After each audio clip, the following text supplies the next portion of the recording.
Chapter 467. Box with a secret compartment. You've got quite a lot of drama. Grandpa, you could not stand it anymore.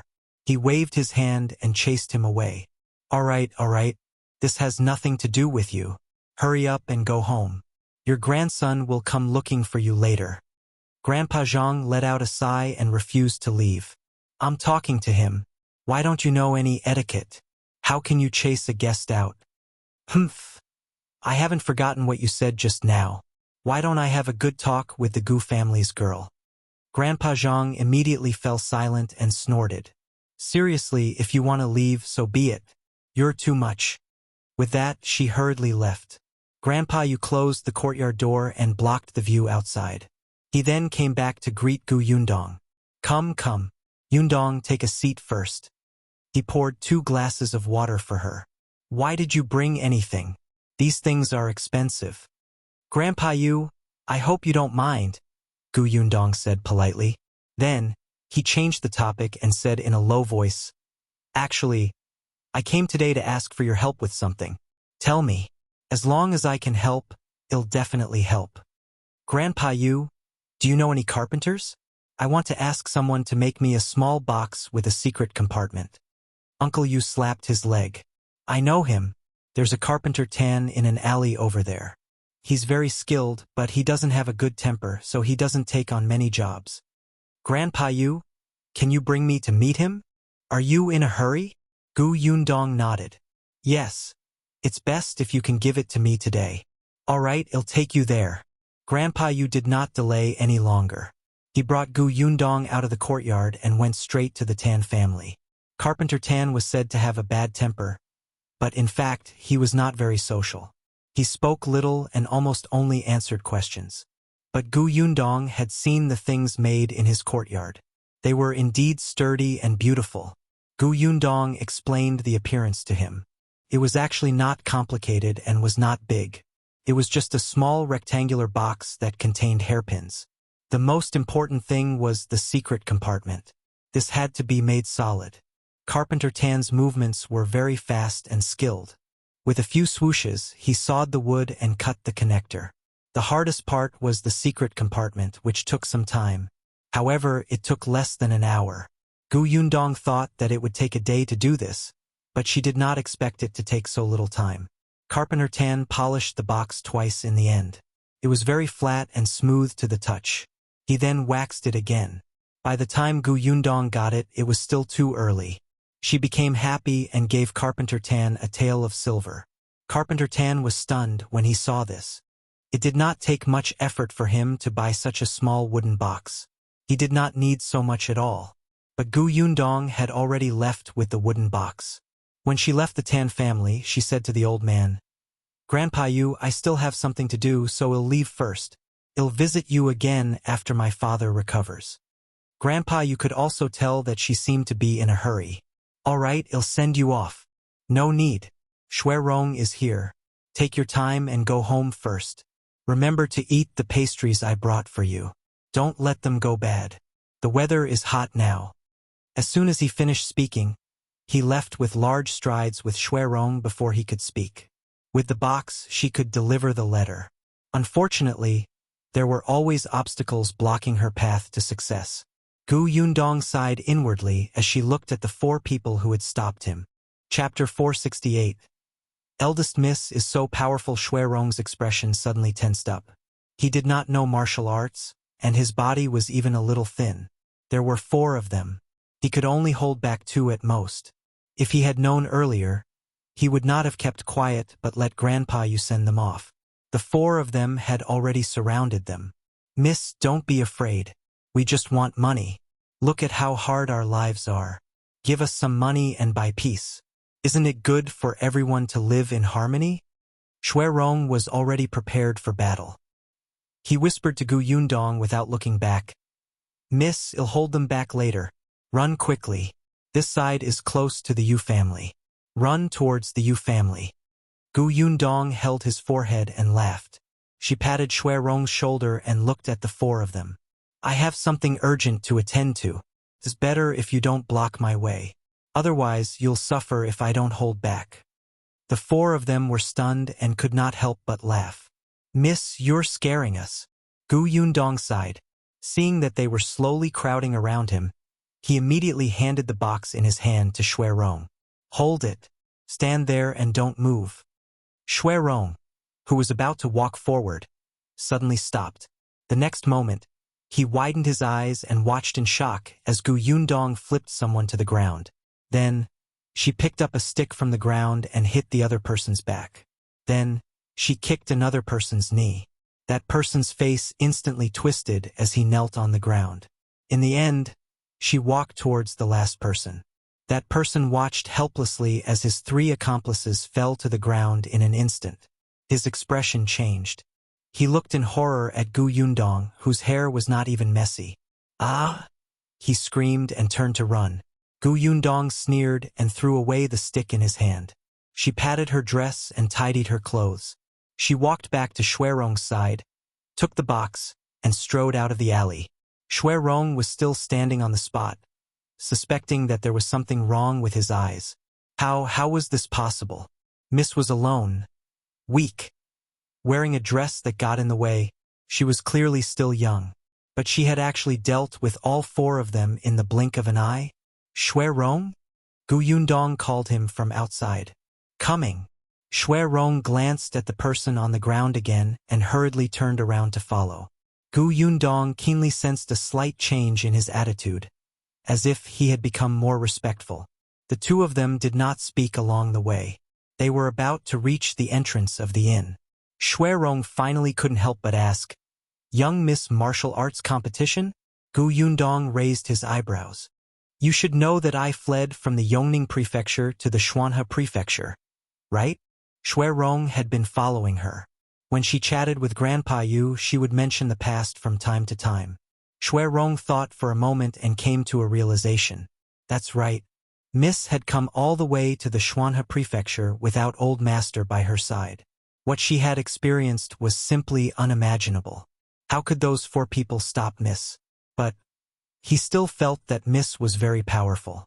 It had to be known that, on the way to escape, the fate of women was usually not very good, especially when there was no one to protect them.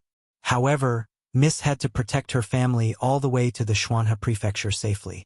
Clearly, she was stronger than he had imagined. "All right, you go back to the inn first. I'll make a trip to the pharmacy." Gu Yundong got down from the carriage. "Yes." Chapter 469. This is a life-saving thing. Gu Yundong went to the pharmacy next door and grabbed a few herbs. Then, she found an empty place and wrapped the letter for Qin, Zhang with oil paper in 2 layers before placing it in the secret compartment of the box that she had just made. She took a hairpin and placed it in the box before covering it. Then, she took the medicine bag and box to an escort company not far away. She went straight to the escort in charge. "I want to send something to Fengkai County in Xuanhe Prefecture. But the thing I want to send is very urgently needed. It's best if it can be delivered within 4 days." The escort leader frowned. 4 days? It was a little rushed to travel from Wanqing Prefecture to Xuanhe Prefecture. He did not agree and only asked, "What's to be sent?" Gu Yundong took out a medicine bag and a box. "I have a friend who's terminally ill and needs medicine urgently. These are the medicines I found for her. They're for saving her life. And this box. She left the hairpin inside with me. Something her mother left for her. Let's leave it for her as a memento." The escort leader understood. This was a life-saving thing, and it didn't leave any regrets. After a pause, he looked at Gu Yundong and said, "Well, take this escort, but you know that if we want to rush to the Xuanhe Prefecture in such a short time, not to mention traveling day and night, we'll definitely have to change horses in between. I'm afraid this price is not cheap." "I know. Hey, race 100 taels of silver. Is it enough?" The escort leader's expression relaxed a little. "That's enough." In a few days, at most 2 people were required to deliver the thing. It was not a loss to earn 100 taels.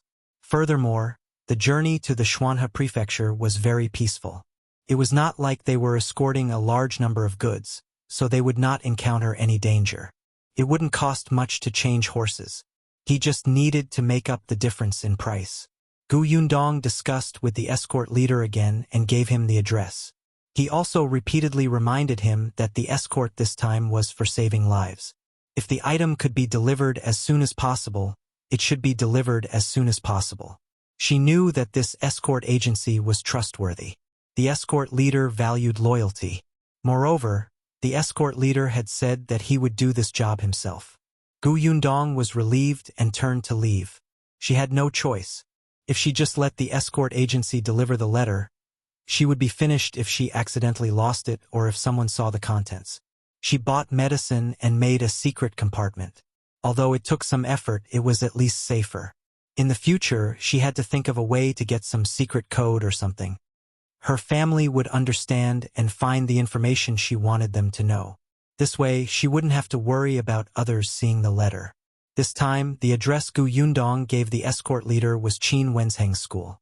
She was afraid that someone would know about Qin Wenzheng, so the recipient was simply Gu. Qin Wenzheng was such a smart person. When he saw the medicine packet, he should be able to guess that she had sent it to him, right?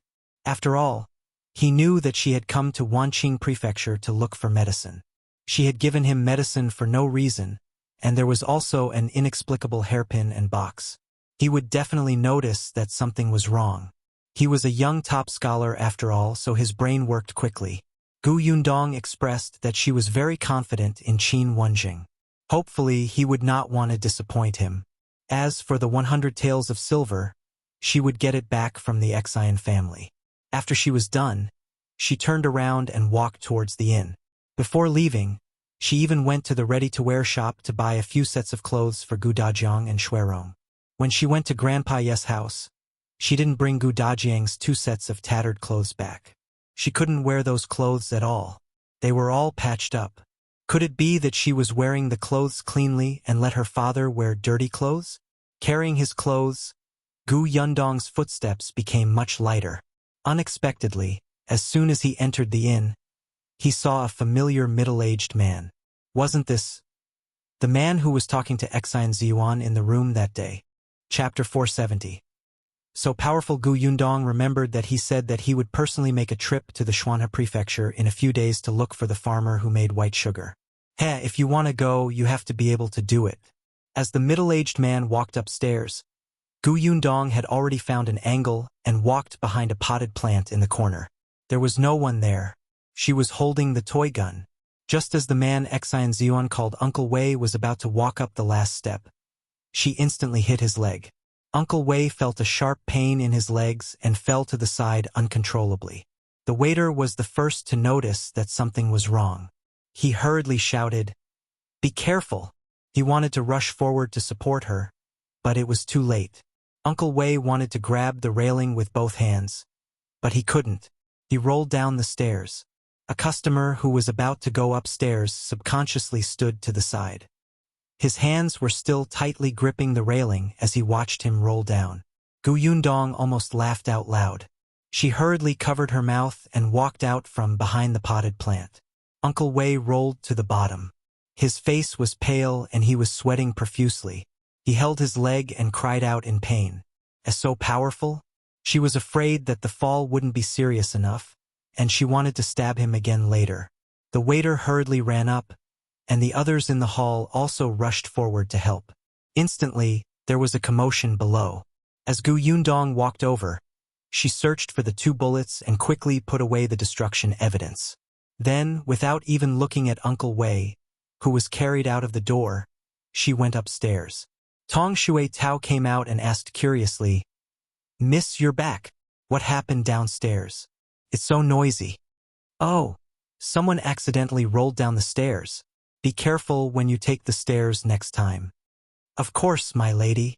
Yundong entered the room. Dajiang was still awake and Rong was serving him porridge. "I'll do it." Yundong placed the clothes on the table, took the porridge bowl, and personally fed it to Dajiang. "Father, how do you feel today?" "Much better. Doctor, you said that you gave him a lot of money. He used the best medicine, and it doesn't hurt much when I turn my body now. Seriously, if you have some money, just save for yourself in the future. There's no need to use the best medicine. Won't I recover after a few more days?" Yundong fed him a mouthful. "Father, Don't you want to get better as soon as possible and go back to see mother and brother and sister? Gu Dajiang immediately stopped talking. He just opened his mouth and obediently finished the porridge. Then, she leaned against the folded blanket and sighed softly. I wonder how they are now. Yundong, tell me about the situation at home. I'm very concerned. Okay. In the past 2 days, Gu Dajiang had either been sleeping and recuperating while Gu Yundong had been busy with other things. They really hadn't sat down properly to talk about family matters. Gu Yundong took a fan from the side and fanned him. The weather was already hot, and Gu Dajiang's wound was drenched in sweat. Mother has always been thinking about father. She has dreamed of you several times.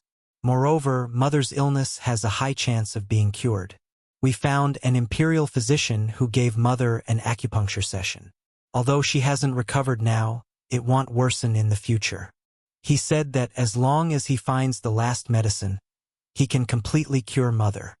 Gu Dajiang's eyes lit up when he heard that. He was slightly excited. Really? Of course it's true. Actually, I came to Wanqing Prefecture this time to look for that medicine. Chapter 471. Let's say something delightful. What medicine? It's a medicine called Bai Musi. Don't worry, father. I already have clues. Rong, who was standing behind Gu Yundong, was slightly stunned. However, he quickly regained his composure. Gu Yundong glanced at him from the corner of her eye before continuing to say to Gu Dajiang, Father, don't worry about mother. This kind of thing can't be rushed. When we find Bai Musi, everything will naturally be fine. Gu Dajiang nodded. Yes, there's no hurry. I've already waited for so long. I don't mind waiting a little longer. Besides, even if Lu Nyang couldn't recover in her lifetime, he would still take good care of her. Gu Yundong saw that he was a little sad and immediately changed the topic. On the other hand, Yunshu is much more lively now. He's already in school. Gu Dajiang immediately said in surprise, He went to study? That's right. His master used to be the top scholar. The students he took in were all of good character. He was the youngest among his classmates. Everyone took good care of him. Now he's so happy that he forgets about home. The smile on Gu Dajiang's face widened. The joy on his face was obvious. Good. Yunshu is starting to read and write. He even took the top scholar as his master. This is something that many people don't even dare to think about. He will definitely be promising in the future. Gu Dajiang had thought that no matter how much his family objected, he would definitely send Yunshu to school when Yunshu was grown. He had already been destroyed by the Gu family. He would never allow Yunshu, who was also talented, to be mediocre for the rest of his life. Only by studying for the imperial examination and leaving the Gu village would his future be bright. However, he did not expect that after Lu Nyang injured her head, he could not split up. Then they encountered a famine. The family fled their hometown. Fortunately, Yunshu still went to school when he was in his initiation year. This was all thanks to Yundong. His daughter was more capable than him. What about Yunka?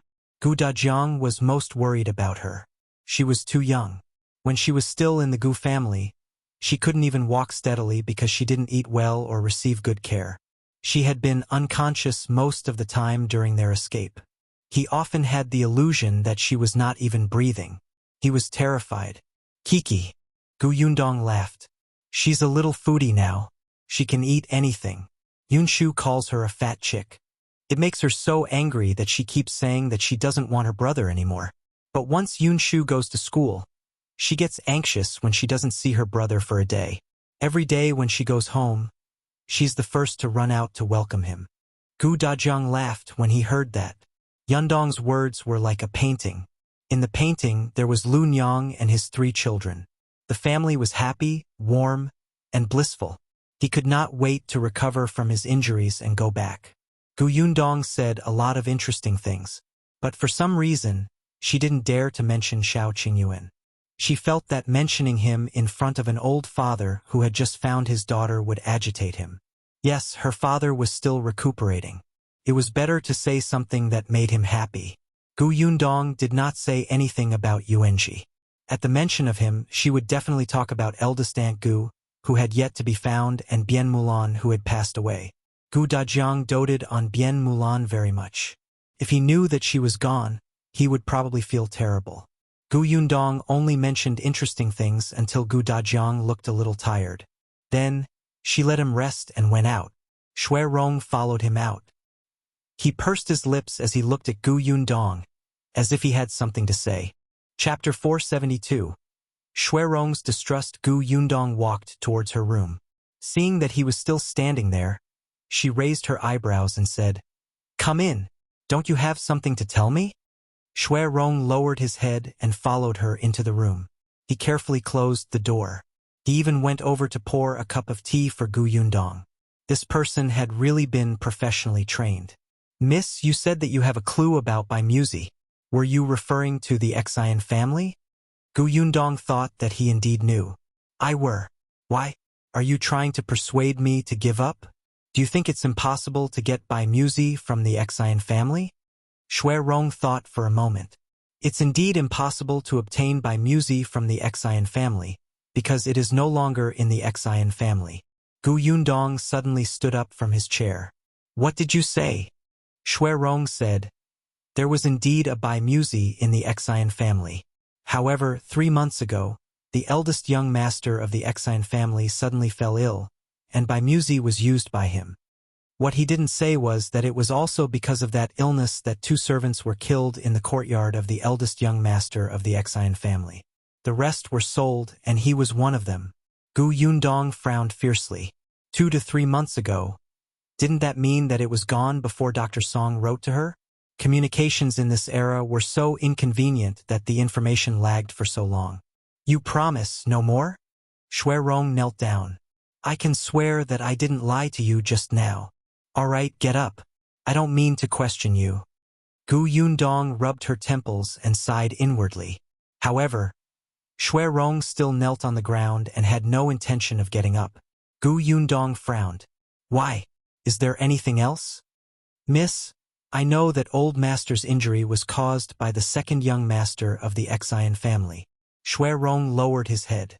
"Miss, do you want to avenge old master? You don't think I can do it?" Rong pursed his lips. Hearing Gu Yundong's words, his body trembled and he hesitated for a moment. He shut his mouth and did not say anything else. Gu Yundong was so angry that she almost laughed. "Rong, I know that you used to serve the eldest young master of the Xian family. The Xian family is rich and has many rules. There are also many demons and monsters inside, and there are endless open and hidden conflicts.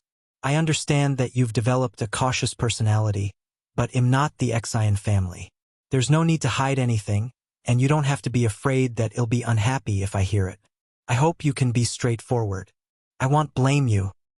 Rong was stunned for a moment before he smiled bitterly in his heart. After a long time, he nodded slightly. "I don't think you can't do it, Mississippi. It's just that the Xian residence is far larger than what the outside world sees. The inside is complicated. Not only does it have the prefecture magistrate as its backer, but it also has someone in the capital, and even, in short, it won't be easy for Miss to deal with second young master." Gu Yundong sneered. After saying so much, didn't he still think that she couldn't do it? Indeed, if she was alone, she would consider it carefully. After all, dealing with the Xian family was not the same as dealing with the Gu family. But didn't the Xian family want to die? She could give them a push. "All right, I know what you're saying. I know what to do. Go back and take care of my father first." Rong felt that Miss would not let the matter rest, but he could not say anything. In the following days, Gu Yundong focused on taking care of Gu Dajiang. It was as if he had nothing else to do other than let him recuperate. Rong had a very strange feeling. Miss seemed to have given up, but she also seemed to be planning something, but she did not do anything. 6 days later, when Gu Dajiang could walk on the ground, someone came to the inn. Chapter 473:1 Am Mo Xulin. When Gu Yundong went downstairs, he brushed past someone. When that person passed by her, he said in a low voice, "Miss Gu, let's talk in private." Gu Yundong was stunned for a moment. She turned her head and glanced at him. This person looked very ordinary and was dressed in the same style as the guests in the inn. No one would notice him in the crowd. But Yundong could still feel that he was constantly tense. He was a martial artist. She calculated the time and roughly guessed who this person was. Seeing that she didn't say anything or respond, the other party thought that he had been too abrupt and quickly added, "Mr. Qin asked me to come." Yundong nodded and the man went downstairs first. Seeing him leave the inn, Yundong slowly walked out of the door as if she was taking a leisurely stroll. That person walked at a moderate pace in front, and Yundong followed him slowly, until he turned at an intersection and entered a small courtyard. When Yundong entered the courtyard, he realized that there were about a dozen people inside. All of them looked travel-worn. They looked like they had just arrived at Wanqing Prefecture. Upon seeing her enter, one of them, who seemed to be their leader, immediately stood up. "Miss Gu, Am Mo Xulin. I'm here on Lord Qin's orders to investigate the Xian family. By the way, this is from Lord Qin." He took out a letter and handed it to Yundong. She opened the envelope. There were 2 full pieces of paper. Yundong read it quickly, but after reading it, she immediately cursed in her heart. The content of Qin Wenzheng's letter was very simple. He said that the news sent by Yundong was very timely because the emperor was intending to deal with the magistrate of Wanqing Prefecture and the Xian family. Previously, when the new emperor ascended the throne, he planted 2 trusted aides in Yongning Prefecture after the famine and Qingan Prefecture after the chaos.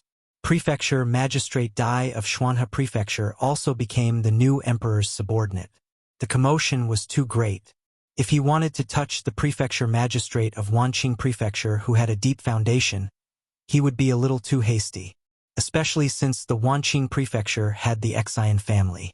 The officials and merchants colluded to control the entire Wanqing Prefecture. The emperor knew that the prefecture magistrate wasn't a good person, and he also knew that the Xian family wasn't clean.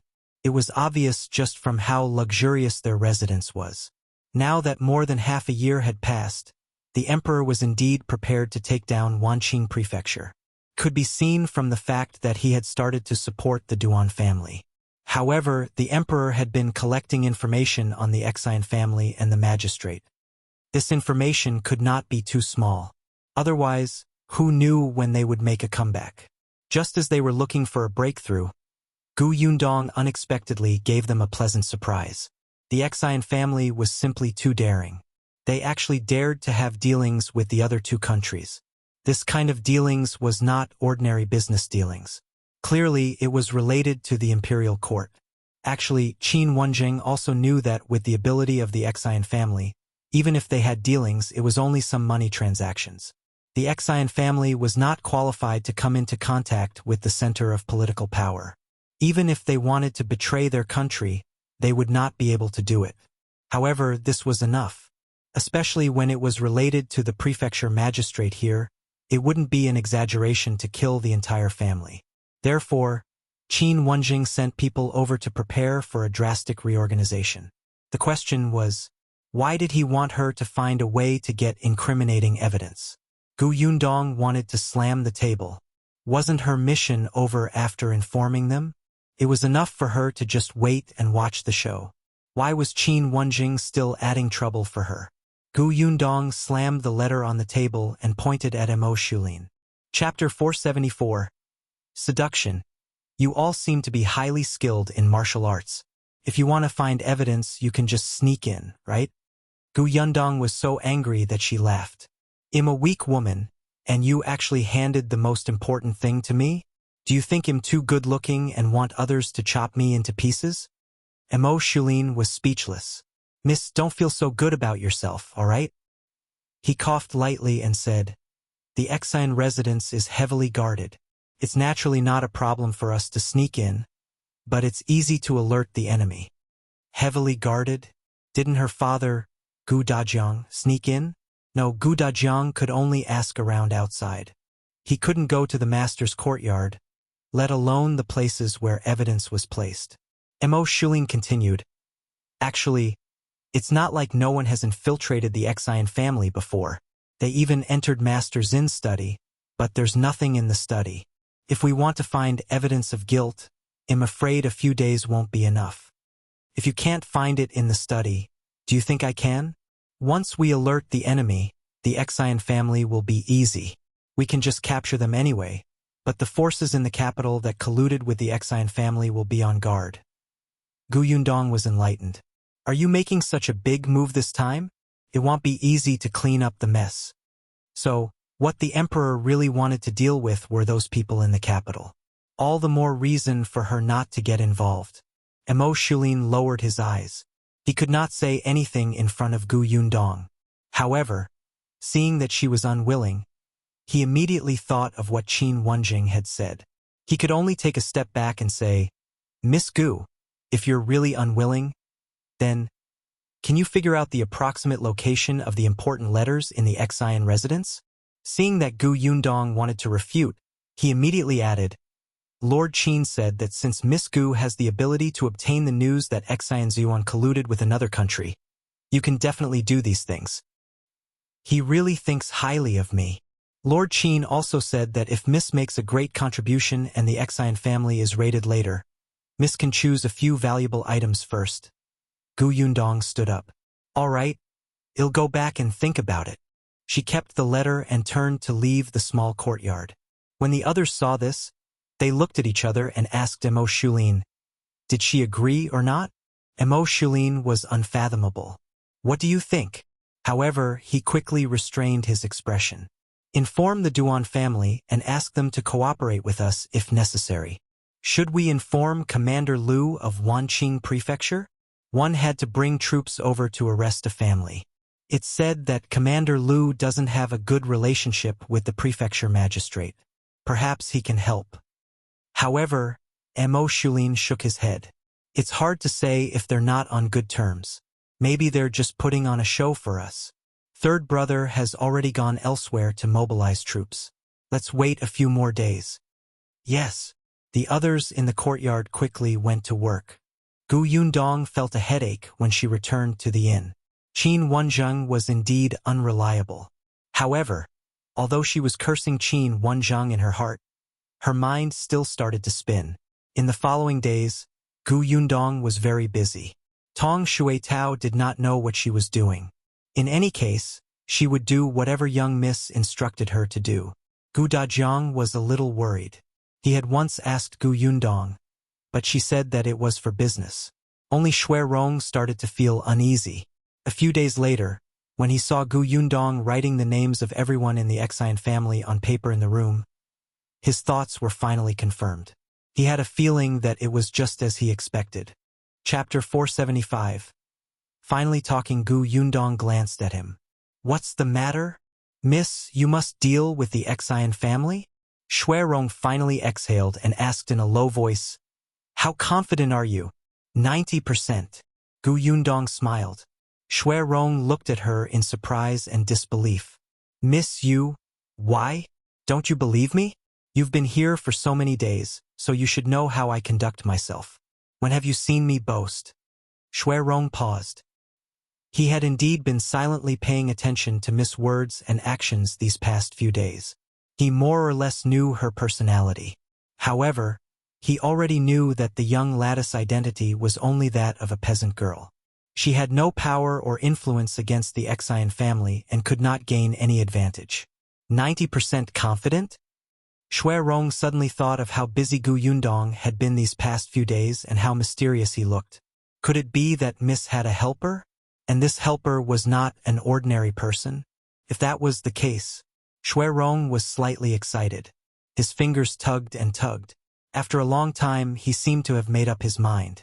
If Miss wants to deal with the Xian family, I can help. Yundong raised her eyebrows and put down her brush. She placed the piece of paper with the names of the various masters of the Xian family aside and smiled. You're finally going to talk? Rong was stunned. Finally, Yundong faced him. I'm listening. Go ahead. She knew that Rong definitely knew something, and it was something that others did not know. Previously, he had said that the Xian family was rich and powerful. Not only did they have people in the capital, but they even what? He did not finish his sentence, but Gu Yundong could guess that Rong probably knew that the Xian family had connections beyond his country. Moreover, Rong had a grudge against the Xian family. As expected, Rong's expression was not good when he talked about his days in the Xian family. "Miss, you know that I used to serve Eldest young master in his courtyard. 3 months ago, all the servants in Eldest young master's courtyard, except his nanny, were sold. 2 of them were beaten to death. The reason was that they didn't serve Eldest young master well and almost caused Eldest young master's illness to act up and kill him." Gu Yundong nodded. "He even ate Bai Muzi because of this." Humph. Rong became slightly excited. "One of the 2 servants who were beaten to death is my younger sister." Gu Yundong raised his head and looked at him in surprise.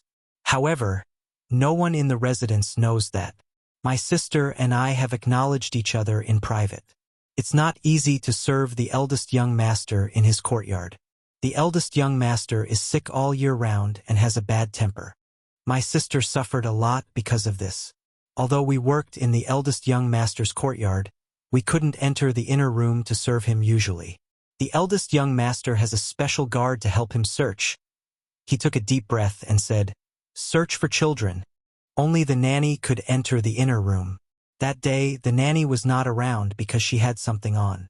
The eldest young master suddenly shouted in the inner room. It was Rong's sister and another maidservant who ran in. In the end, they saw a girl lying on the ground with a pair of scissors in her hand. The scissors were stained with blood, and so was the eldest young master's neck. The girl must have stabbed the young master, but the girl was also killed by the young master on the spot. Rong's sister was scared to death at that time. She and the other maidservant were at a loss. Only when the eldest young master looked over fiercely did the 2 of them hurriedly stop the bleeding. The eldest young master might have lost too much blood and fainted on the spot. The other maidservant was afraid. After she and Rong's sister carried him to the bed, she said that she wanted to call a doctor and ran away on the spot. Chapter 476. A rumor Rong's sister could only take care of the eldest young master by herself. When she was bandaging eldest young master, her fingers trembled in fear and she accidentally spilled the medicinal powder on the bed. She quickly found a rag to wipe it off. Her movements were too erratic, and she accidentally pushed aside the pillow on the eldest young master's bed and saw 2 letters inside. She knew that she shouldn't be curious, but at the same time, she also knew that she had seen what had happened today. She was afraid that eldest young master wouldn't let her off easily. Since she was going to die anyway, what did it matter if she took a look? At that time, the sister calmed down and carefully took out the letter. There were 2 letters. One was a letter where the Xian family had contacted the Lu country. The other was a report from a subordinate of the eldest young master regarding the situation in the capital. Sister Shui felt that her heart was about to jump out, and cold sweat kept pouring out. At this moment, urgent footsteps came from outside the door. Sister Shui hurriedly stuffed the letters back in. She slid under the bed and hid inside. It was the eldest young master's nanny who came in. She called him anxiously a few times and heaved a sigh of relief when she saw that he had woken up. "The doctor will be here soon. How do you feel?" "Nanny, under the pillow, there are 2 letters. Take them back and hide them." Xian Ziming's breathing was weak, and his words were intermittent. The nanny put away the 2 letters but did not leave immediately. When the doctor came and young master's injuries stabilized a little, she left while no one was paying attention. However, Sister Shui had been hiding under the bed. She wanted to wait until everyone left before coming out. However, there was always someone guarding the room. The eldest young master's condition suddenly worsened in the middle of the night. His eyes and mouth were crooked, as if he was about to have a stroke. The doctor said that the young master's health was not good to begin with, and he had lost too much blood this time. His life was in danger, and the Bai Muzi was used up at that time. Fortunately, on the second day his condition improved, and there was finally a time when there was no one in the room. Sister Shui took advantage of this time to crawl out from under the bed. When she came out, she realized that the entire courtyard was guarded. She could not even leave the eldest young master's house. She even vaguely heard that the maidservant who had seen the eldest young master's condition with her previously tried to escape from the Exine residence, but was captured and brought back. Now, the guards in the residence were looking for Sister Shui everywhere. Sister Shui knew that she would not be able to escape death. She was in despair, but she was unwilling to accept her fate, so she returned to the house. She took the brush on the eldest young master's table and hid under the bed and table to write down everything she saw and heard. This letter was for Shui Rong. At the end of the letter, she even instructed Shui Rong to think of a way to leave the Exine family. Something would happen sooner or later if the Exine family colluded with foreign countries. After writing, she stuffed the letter into her shoes and socks. When she was found by the guards in the residence, she was beaten to death on the spot. When Shui Rong heard the news, he only saw his sister's corpse. Shui Rong found the letter when he was collecting her corpse. He hated the Exine family, but he was too weak to take revenge. Then, the others in the courtyard were also sold. Yundong listened to the entire process and sighed inwardly. Seeing the forbearance and hatred on Shui Rong's usually expressionless face, she could only say in a low voice, "Don't worry, I'll avenge your sister this time." "Thank you, Mississippi." So to speak, everything was taken by young Master Zin's nanny? The answer was really unexpected. This nanny is quite trusted. Shui Rong thought for a moment and said, "Actually, there has always been a rumor in the Exine family." Chapter 477. The Exine family has been raided. Yundong's interest was piqued. What rumor? Eldest young master's nanny is actually old Master Zin's woman. Her status is even higher than ordinary concubines. I heard that when old master was young, he went out to discuss business and brought this nanny along. Shui Rong said, although the nanny serves eldest young master, she often enters and exits old master's study with the excuse of reporting eldest young master's situation. Yundong could not help but pause. This gossip was a little big. Is the nanny beautiful? Shui Rong was speechless. Wasn't Miss Focus a little off? However, he still shook his head honestly. She can't compare to master's concubines. Yundong pushed a cup of tea over. All right, I know what you're talking about. Go back and take care of my father. I'm going out for a while. Yes, my lady. Yundong left the inn and returned not long after. His expression was obviously relaxed. In the following days, she didn't leave the inn much. She spent most of her time by Dajiang's side. Seeing that his health was improving, the smile on Yundong's face became lighter. When he recovered, they could go back. Half a month later, Dajiang could already go downstairs for a walk. Although it was still unnatural, it was a luxury for Dajiang, who had been cooped up in his room for nearly a month. Yundong helped him down. Standing at the entrance of the inn, Dajiang heaved a sigh of relief. In 2 days, let's go to the Yu family to see Uncle Yu and the others. Ever since that day, Yundong did not go to the Yu family again. Instead, she let Shui Rong make 2 trips and mentioned Dajiang's injury. Grandpa, you wanted to come over and take a look, but he was stopped by Shui Rong. It had not been peaceful recently. Yundong had instructed him not to go out as long as possible, especially since this inn was very close to the Exine residence. Why do I feel that something is amiss? Dajiang suddenly said. There are many people on the streets.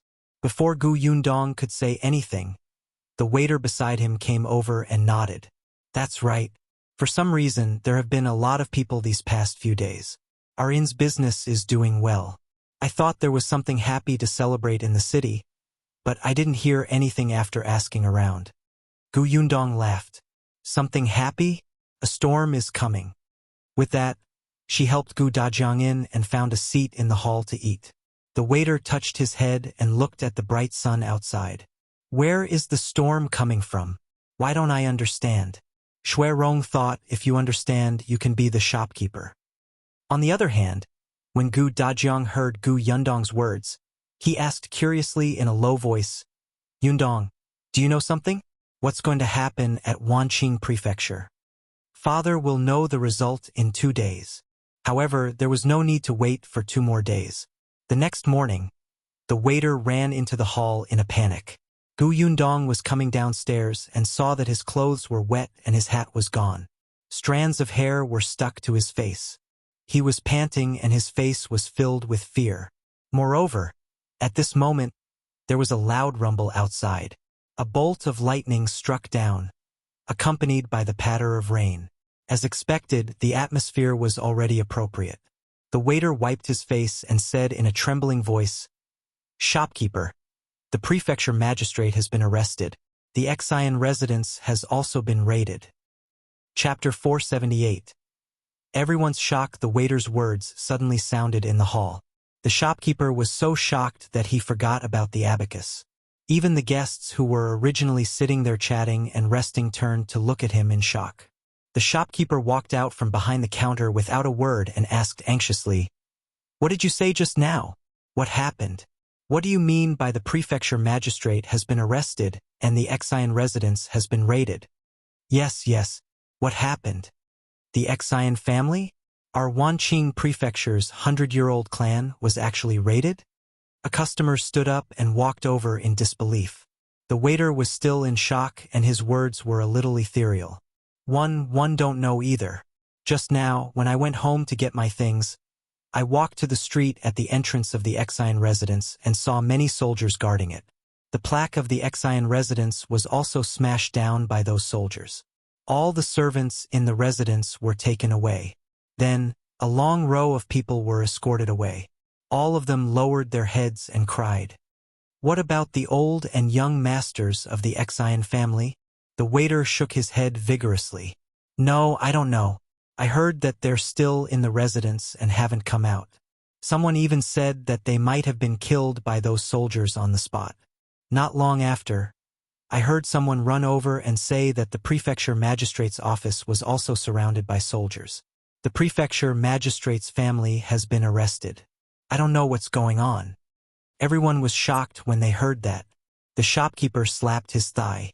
"No wonder there have been many people in the prefecture city recently. I knew something big would happen, as expected, but this matter is too big. I don't even dare to think about it." The waiter finally came back to his senses and nodded repeatedly when he heard the shopkeeper's words. "I also heard that these soldiers were transferred over from elsewhere. All of them are unfamiliar fierce faces. They're too terrifying. I originally wanted to go to the entrance of the Xian residence to ask around, but I didn't dare to and ran back." "So, did anyone say what they did?" The waiter shook his head sadly. "I don't know." Gu Yundong was still standing on the stairs and listening. Rong was standing behind her at some point. He looked a little agitated and his eyes were slightly red. "Miss?" Gu Yundong turned to look at him. Rong tried his best to smile. "Miss, you actually did it. The Xian family was such a colossus. Their power was magnificent and they had the backing of the prefecture magistrate and the high officials in the capital. But now, in just half a month, not only had their home been raided, but even the forces behind them had been uprooted." Rong thought that if it wasn't for the fact that he was afraid of attracting too much attention outside, he would have knelt down on the spot and kowtowed to the Mississippi. Gu Yundong smiled. "Let's go and take a look." "Yes." Rong shook his hand and a smile finally appeared on his face. He followed Gu Yundong downstairs. Tong Shui Tao, who was standing upstairs, glared at his back fiercely. This Rong must have ulterior motives. He must be a toad lusting after swan meat. He was clearly bought to serve the old master, but he kept approaching Mississippi. He was simply shameless. Miss had been deceived by him. She was so angry. Tong Shui Tao kept staring at his figure as he disappeared from the door. Only then did she stomp her feet angrily and turn around to return to her room. The rain outside had stopped, and even the air felt wet. Gu Yundong and Rong walked all the way to the Xian family. Many people were talking about this along the way, especially not far from the Xian family. Everyone was pointing at the place. However, there were soldiers guarding the door, so no one dared to go forward. When they saw Gu Yundong and her servant walking forward, they looked at her as if she was courting death. Chapter 479. Old Fourth playing dead. Gu Yundong ignored these strange gazes. When they were almost at the entrance of the Xian residence, The soldiers guarding the door shifted their gaze to her. At the same time, a girl standing at the side looked at her. The girl was about the same age as her. She was dressed in silk and satin. Her skin was fair and tender, and she was beautiful. She had a refined temperament and had 2 maidservants by her side. However, she only glanced at Gu Yundong indifferently before turning around and continuing to speak to the soldiers at the door. "I'm really the Duan family's young lady. My brother is inside. If you don't believe me, you can call my eldest brother out. He—" Before she could finish, she heard the officer's impatient voice. "No means no. Wait outside." His tone was cold, and he did not seem to care about her at all. Gu Yundong felt that this soldier would probably be doomed alone for the rest of his life. Miss Duan stomped her feet angrily and walked to the side. The maidservant beside her hurriedly comforted her. Only then did Gu Yundong step forward. However, it was Rong who spoke to the officer. "Sir, we're looking for Lord Am Mo Xulin." Miss Duan glanced at them and snorted softly. No one heard her. The soldier glanced at Gu Yundong and said the same thing as before. "Wait outside." Pfft. Miss Duan finally couldn't help but laugh.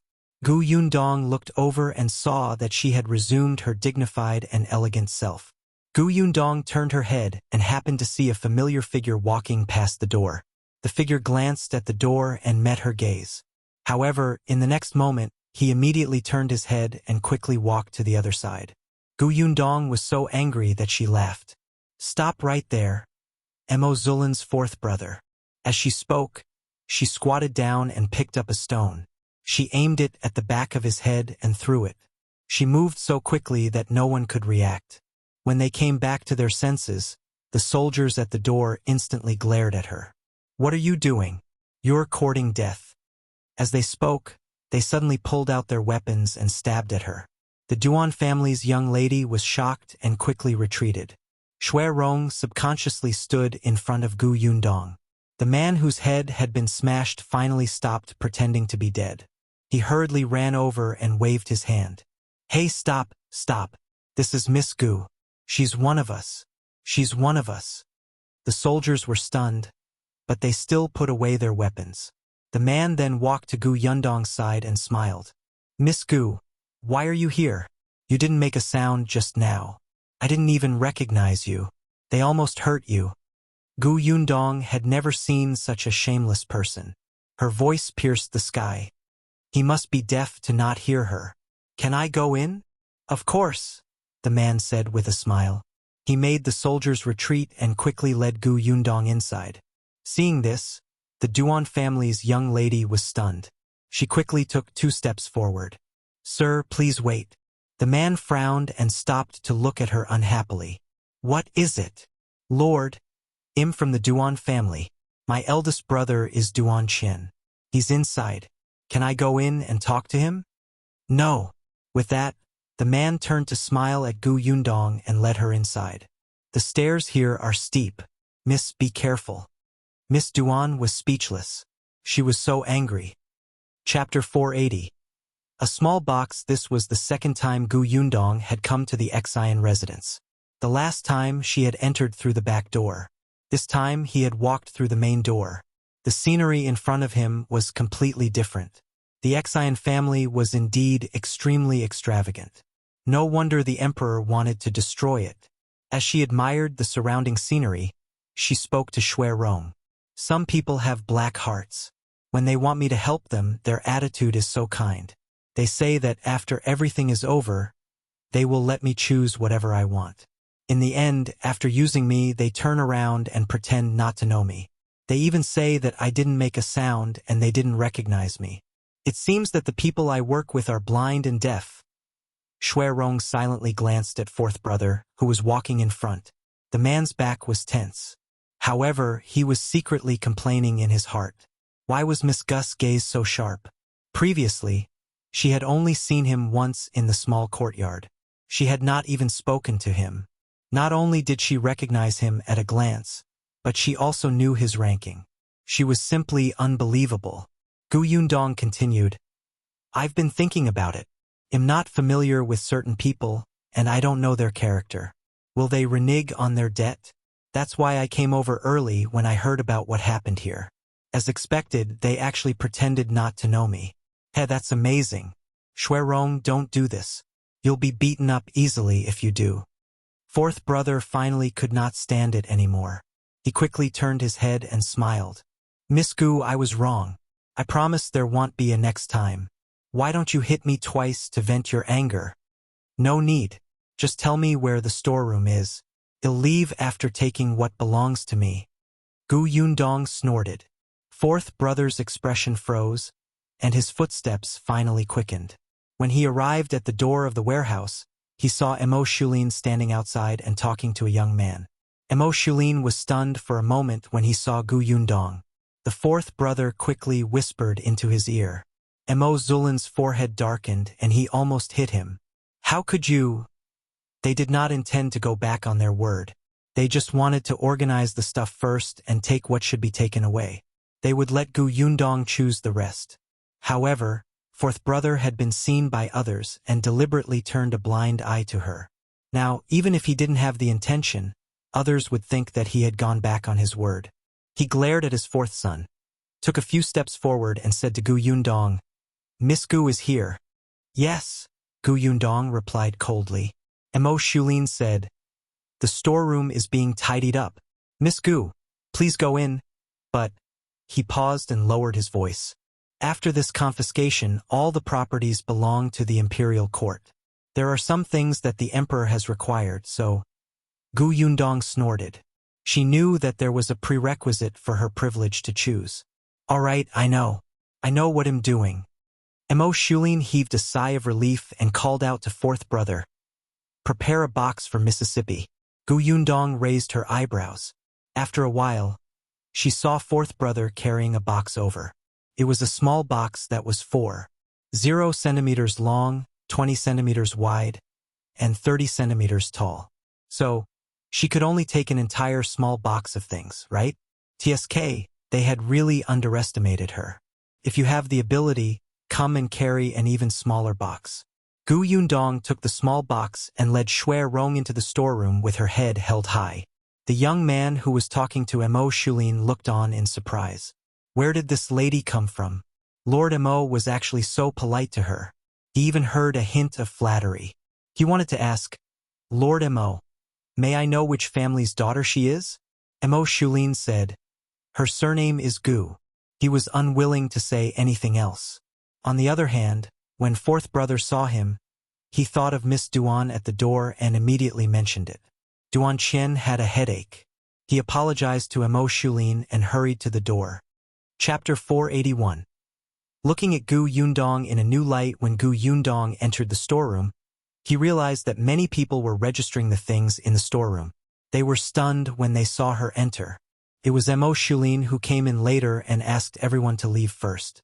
Only then did everyone leave the storeroom with a puzzled expression. Am Mo Xulin said, Miss Gu, take a look. What do you like? As he spoke, he pointed at 2 large boxes not far away. You can't touch the things inside. Gu Yundong expressed that she understood. That was what the emperor wanted. She understood. She walked forward. There was a lot of gold, silver, jewelry, antiques, calligraphy, and expensive jade artifacts in the warehouse of the Xian family. These things were all placed in large boxes that were piled up in the huge warehouse. Gu Yundong's eyes lit up when she walked closer. Her eyes were sparkling, and she wished she could throw herself at the glittering money. The Xian family was simply too rich. They were simply so rich that it made people want to scream. Am Mo Xulin was so stingy that he only gave her a small box even though there were so many things. Her contributions were only worth the price of a small box. Gu Yundong turned around and glared at him. Am Mo Xulin touched his nose and said uncomfortably, Miss Gu, you know that the imperial court is in urgent need of money. Although this box is small, some things are worth a lot of money. As he spoke, he picked up a piece of calligraphy. This is a masterpiece from the previous dynasty. It's worth 10,000 taels. Then he picked up another book. This is the only book. Many scholars would die for it. Gu Yundong thought that Am Mo Xulin was indeed the leader of this group of people. His positioning was very precise. He knew that she knew how to draw, so he recommended calligraphy and painting. He knew that her brother was studying, so he recommended the only book. She snorted twice, took the 2 items, and placed them in the small box in Shui Rongshand. Although the calligraphy was too long to be kept inside, it didn't matter. It was the same outside. Seeing this, Am Mo Xulin secretly heaved a sigh of relief. He did not leave. He watched as Yundong walked over one box after another. She looked very carefully.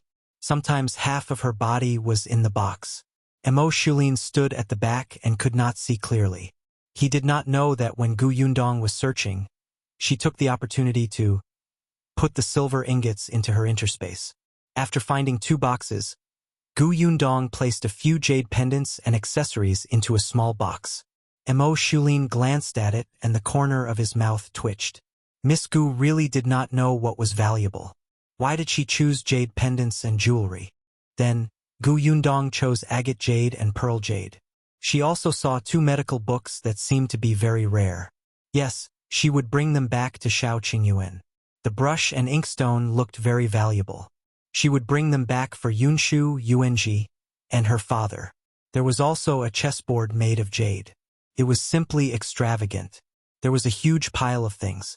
Yundong felt that anything that was rare enough could be stuffed into the small box.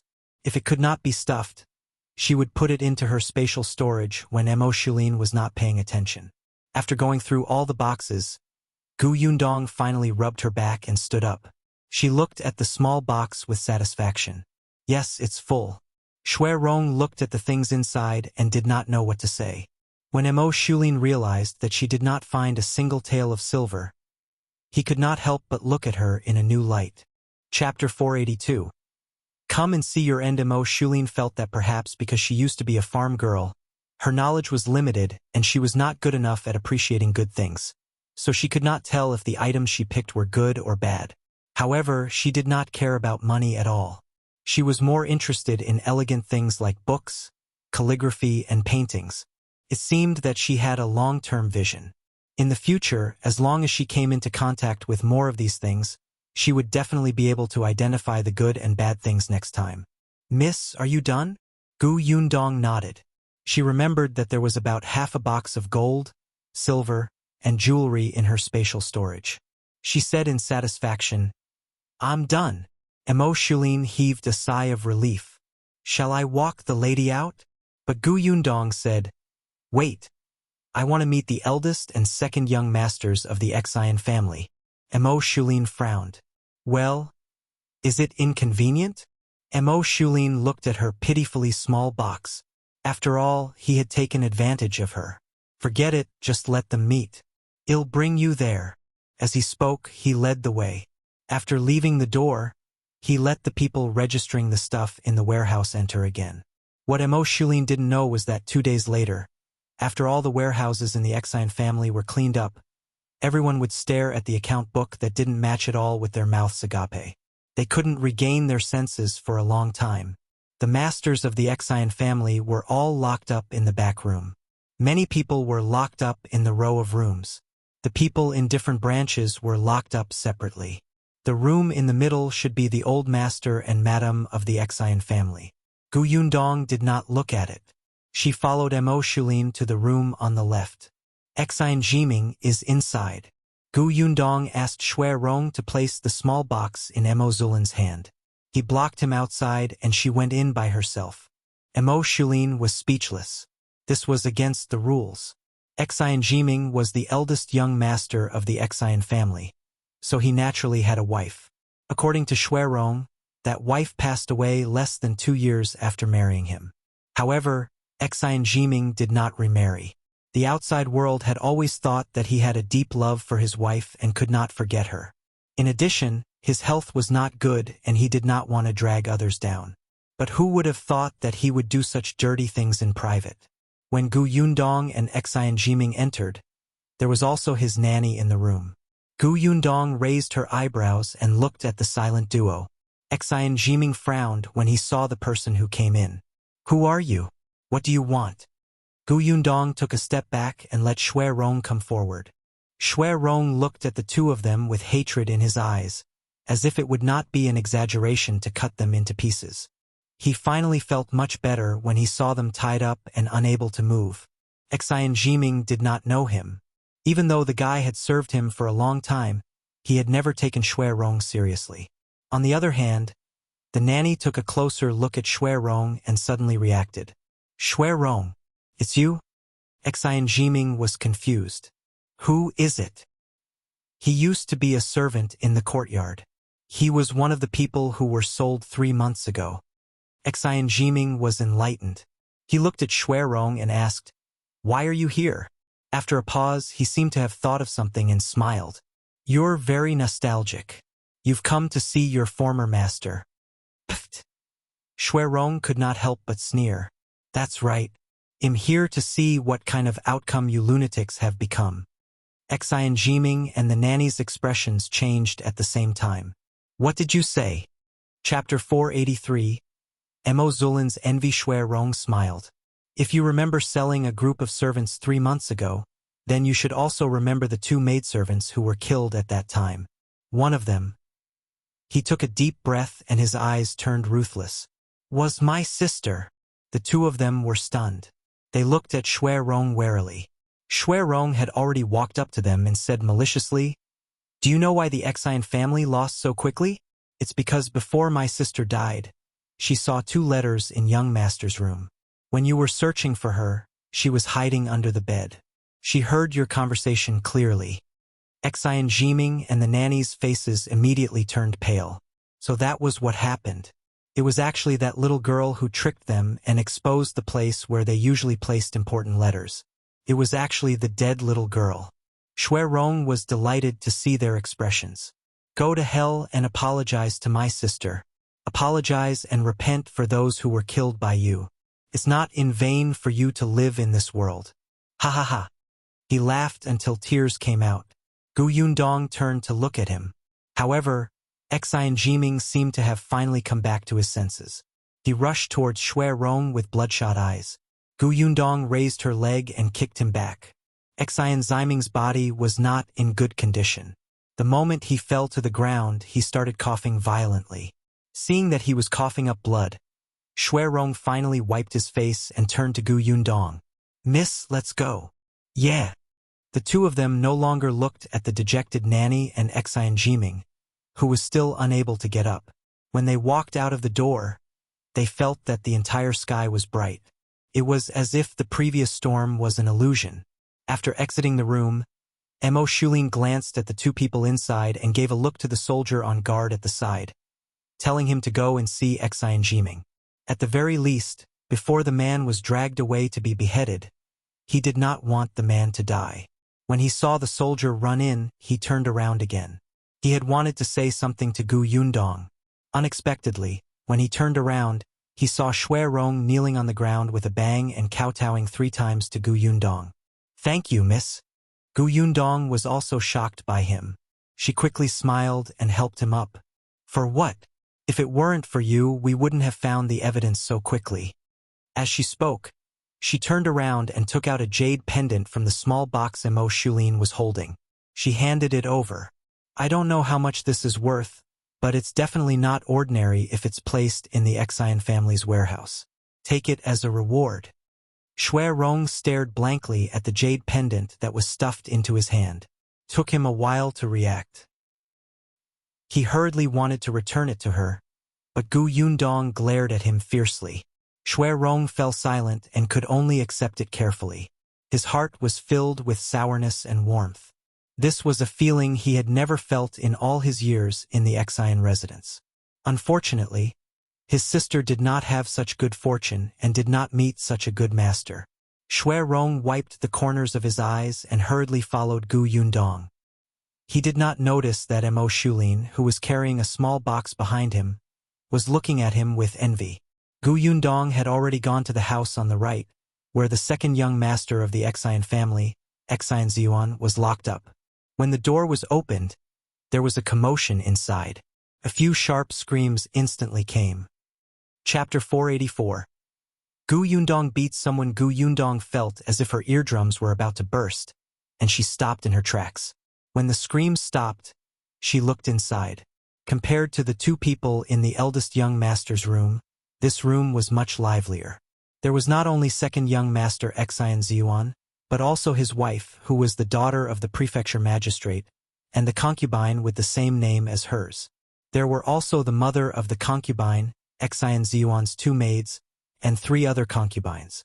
Yundong had heard from Rong that Xinzuan was lecherous, so there were many beauties in the backyard.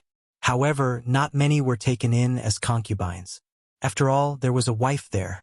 Initially, there were more than a few concubines. However, there were endless open and hidden conflicts in the backyard. Once they were no longer liked by Xinzuan, these concubines would not end well. Therefore, the remaining concubines were all successful people left behind after the house fights. However, the strange thing was that the 2 young masters of the Xine family had yet to have a child. It was understandable for the eldest young master. His wife had died early and his health was not good. However, not only did the second young master have a young and beautiful wife, but he also had concubines who were as beautiful as flowers. None of them had given birth to a child for him. It was probably because he had done too much evil. Yundong shook her head and sighed as she walked towards them. Xinzuan narrowed his eyes and took a closer look at Yundong, perhaps out of habit. His eyes lit up when he saw a young and beautiful girl walking over. He even swallowed his saliva unconsciously. Yundong was disgusted by his gaze. He was already a prisoner, yet he still had a lustful heart. She stepped forward and punched him hard in the eye. "Ah!" Xinzuan cried out in pain. The women beside him all looked at Yundong in shock. "What are you doing? Who are you? Who are you to hit my husband? Do you know who I am?" Judging from her tone, she should be Xinzuan's wife. Yundong turned to look at her and smiled. "What a show-off. Who are you?" "Oh, I know. Are you the daughter of the prefecture magistrate?" "Poor thing. The prefecture magistrate has been arrested too." The woman was stunned and her expression changed. "Impossible. How could my father be captured? Otherwise, why hasn't he come to save you yet?" "It's because he can't even protect himself." This time, not only did the woman's expression turn ugly, but the others were also stunned. They had all been brought into this room and locked up by the soldiers who had suddenly appeared. They had vaguely heard that their crime included colluding with the enemy and betraying the country. The soldiers were to execute their entire families. All of them were trembling in fear. Their only hope was second young mistress' father, who was an official. Therefore, even though they were locked in such a small room, they were still very respectful to the second young madam. Their attitude was even a little flattering. They only hoped that when she was saved, she would take them away with her. After all, no one wanted to die. But now, they were told that even the prefecture magistrate couldn't protect himself, so who else could save them? Instantly, the other women present began to look at the young madam differently. They even began to blame each other. Yundong did not look at them. Her gaze landed on Xinzuan again, and the corners of her lips curled up again. Xinzuan felt his scalp go numb for some reason and could not help but move back. However, Yundong suddenly stepped forward, clenched her fists, took a deep breath, and hit him heavily. "Ah! Stop, what are you doing? What right do you have to hit me?" Chapter 485. Remember Dajiang? Yundong did not speak, but her punches became heavier and heavier. Not only did Xinzuan scream in pain, even the others beside him were trembling in fear. The concubines did not dare to come forward, but Madame Tang shouted, "Stop! Who are you? Did my husband offend you? We were arrested, but there's still the imperial court to convict us. You're using lynching." Yundong felt an itch in her ears. Were these people used to being high and mighty masters? Were they so arrogant that they could not see their own situation clearly? No one made a sound. Only she was still in the limelight. Yundong finally stopped and narrowed her eyes to look in that direction.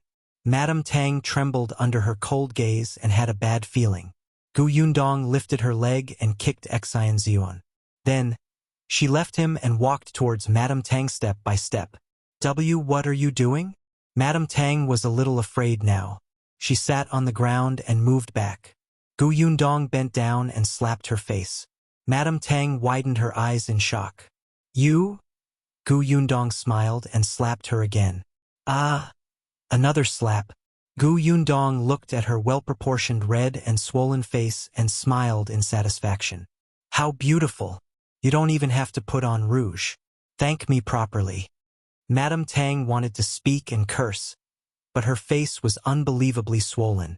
The moment she opened her mouth, it hurt terribly. On the other side, there was a small pft sound. It was not loud. Unfortunately, Gu Yundong's sharp ears still heard it. She raised her eyebrows and looked at the person who was laughing. She was about the same age as Gu Yundong herself, and she was standing next to a familiar-looking woman. Oh, Gu Yundong remembered now. Wasn't this woman the one she had seen in the kitchen? So the one next to her should be the concubine Gu Yundong. She walked towards her. The Gu concubine was a little afraid of her. When she saw that Gu Yundong had noticed her, she immediately swallowed nervously. Before she could speak, Gu Yundong slapped her. The Gu concubine's eyes widened. You? Why did you hit me? I didn't say anything bad about you, and I didn't offend you. You? Gu Yundong did not say anything. She slapped her a few more times. When she felt a little better, she finally stopped. The Gu concubine did not dare to speak, and her mother was even more afraid of death.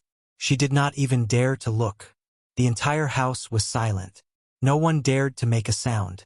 Especially the concubines, they were trembling in fear. Master had been beaten up, young Madame had been beaten up, and the Gu concubine had also been beaten up. Was it their turn next? Just as they were feeling uneasy, Gu Yundong stood up. Her cold gaze swept across the three of them. It was just a little pain.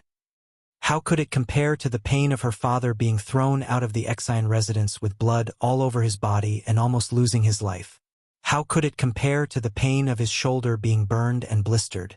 How could it compare to the feeling of helplessness when his fingers were broken and he could not even lift the bowl and chopsticks? It was just a few slaps. Not hurtful at all. Exile Ziyuan finally recovered. He looked at Gu Yundong with hatred. Who exactly are you? Second young master is forgetful. Let me remind you. Gu Yundong glanced at him. A month ago, did second young master beat up a man called Gu Dajiang and throw him out of the exile residence? Chapter 486. In the farmer girl you're looking for Exile Ziyuan frowned, unable to recall.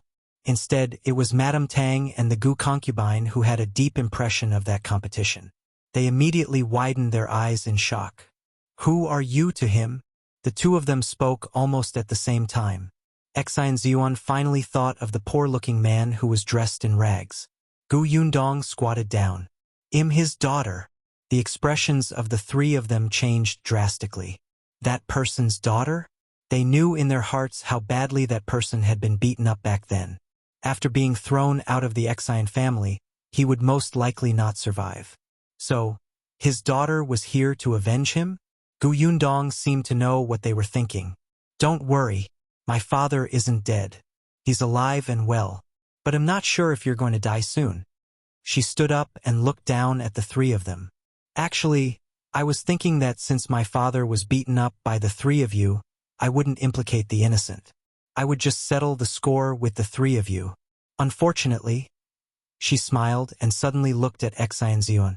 A bad premonition flashed across the Exile Ziyuan's heart, and his voice trembled slightly. Unfortunately what? It's a pity that you have designs on white sugar. Gu Yundong raised her eyebrows. Didn't you want to go to the Xuanhe prefecture to find the farmer who made white sugar and force them to hand over the formula so that you can use it to earn money? Exile Ziyuan's pupils constricted. How did you know? Of course I know. After all, I'm the farmer you're looking for. How is it? Isn't it a surprise? Exile Ziyuan looked at her as if he had seen a ghost. His mind was in a mess. This person was the sugar producer. This person was the daughter of the man he had attacked back then. This person actually knew that he had designs on white sugar. He lowered his eyes and muttered, How could it be? How could it be? Gu Yundong still felt that it was not enough. She said, "Actually, when I first came to the Wanqing prefecture, I really thought of cooperating with the Xian family. Unfortunately, before I could find second young master, I encountered you trying to kill my father. My father had to recuperate for a month before he could walk. I have to settle this score with you no matter what, right? I didn't expect that when I was thinking of a way to deal with you, you still didn't think that you had done enough evil and wanted to find the person who made white sugar. Then I really can't let you off. Look, this is probably what they mean by karma, right? If you had treated my father better and been more polite back then, you might not have ended up like this." Xian Ziyuan's face turned pale. So, everything was because they had attacked that man? After Gu Yundong finished speaking, her hand was still itchy, and she wanted to hit them again. However, Am Mo Xulin finally pushed open the door and entered. "That's enough. Anyway, they won't have a good ending." Gu Yundong glanced at him before walking out of the door. To be honest, her hand still hurt a little, but it felt good to hit others with her hand. Before the door could close, the house was already in chaos. Hearing Am Mo Xulin's words, which seemed to be a death sentence, and hearing Gu Yundong's words, which explained that the source of everything was actually the competition between the Tang and Gu concubines, the other concubines who had been implicated could not help but pounce on them one by one and bite and kick them. "Bitch, it's all your fault. If you want to fight, then fight. Why torture an outsider whose identity you didn't even know? We're dead because of you." Chapter 487. Satisfied, Gu Yundong looked at him and shrugged. "See? Even if I don't do anything, they'll be beaten half to death." Am Mo Xulin had a headache. He signaled for the people at the door to hold them back. Seriously, they could still fight so fiercely even with their hands and feet tied. What surprised him was actually the mother of the Gu concubine. She was actually hitting the Gu concubine most fiercely. She kicked and scolded, "You jinx, I'm really unlucky to have you. I'll die with you." As she spoke, she shouted towards the soldiers who rushed over, "Sir, I'm not from the Xian family. My daughter is only a concubine. I'm not even a proper relative of the Xian family. Let me go." No one paid attention to her. Am Mo Xulin had already closed the door. "All right, now that you've vented your anger, and everyone in the Xian family can't escape, you can rest assured, right?" Gu Yundong took the small box from his hand and snorted. "Only sort of." With that, she led Rong to the door. After leaving the door, she saw the Duan siblings talking. When they saw her, they were both stunned. After Gu Yundong left, Miss Duan asked, "Who is that girl? Why can she enter?" "Lord Mo only said that her surname is Gu. I don't know anything else. She shouldn't be from Wanqing prefecture." Duan Chen said, "But Lord Mo treats her very well. I'm afraid we can't offend her. When we meet in the future, it's better to befriend her." "I see." Duan Wan nodded. The Duan family was in business, so their interests were naturally very important. They knew what was beneficial to them. Gu Yundong carried the small box back to the inn. It was already noon. There were people everywhere in the lobby of the inn. As soon as they walked in, they heard about the prefecture magistrate and the Xian family. Everyone was discussing. Some of them were well informed and even said that there was a huge commotion in the capital. It was even more bloody than in Wanqing prefecture. Gu Yundong let it go and went upstairs with Rong. When she reached the door, she saw Tong Shui Tao welcoming her happily. She pushed Rong to the side and whispered into Gu Yundong's ear, "Miss, Master has been sitting in the room for a long time. He won't listen to me even if I persuade him to lie down." Gu Yundong nodded. She pushed the door open and saw Gu Dajiang sitting there with a frown. No one knew what he was thinking. She sat opposite him with a smile. "Father, have you eaten lunch?" When Gu Dajiang saw her, he could finally ask the question that had been accumulating in his heart for a long time. "Yundong, there are rumors everywhere that the Xian residence has been confiscated. Is that true?" "Of course it is." "Then this matter. Father wants to ask me if I'm involved in this matter." Gu Dajiang hesitated for a moment before nodding. He felt that it was a little surreal. If his daughter got involved, The other party was the Xian family. No one in the entire Wanqing prefecture dared to offend the Xian family. How could his daughter get involved with a 100-year-old family that even the Duan family had to retreat from? However, if his daughter was not involved, then during this period of time, Yundong had been too busy. Occasionally, when she mentioned the Xian family, she would look as if the other party was about to be finished. Yesterday, she even said that a storm was coming. All of this indicated that Yundong might know something. Not only did she know, but she had also done something. Dajiang thought of the angry and suppressed expression on Yundong's face when she found out that he had been beaten half to death by the second young master of the Xian family. So, Yua got involved. Chapter 488. Strange paper appears. Yes, I'm involved. The dust had settled, so she didn't have to hide it anymore. Dajiang's eyes widened. It was really, then, how much did you get involved in? Seeing his conflicted expression, Yundong could not help but laugh. More or less, it's the most crucial step. Which step? Father should already know that Rong came from the Xian family, right? Yundong told him about how Rong's sister had accidentally found out about the evidence of the Xian family's crimes. She did not go into too much detail. Anyway, the charges against the Xian family would be out soon. His father would understand. On the other hand, Tong Xuetao finally understood why Rong had been following Mississippi. Turned out that he had gone to do something big. She had misunderstood him. Thinking of this, Tong Xuetao looked at him apologetically. Seeing that he was still holding a heavy small box, she quickly went to take it to relieve his burden.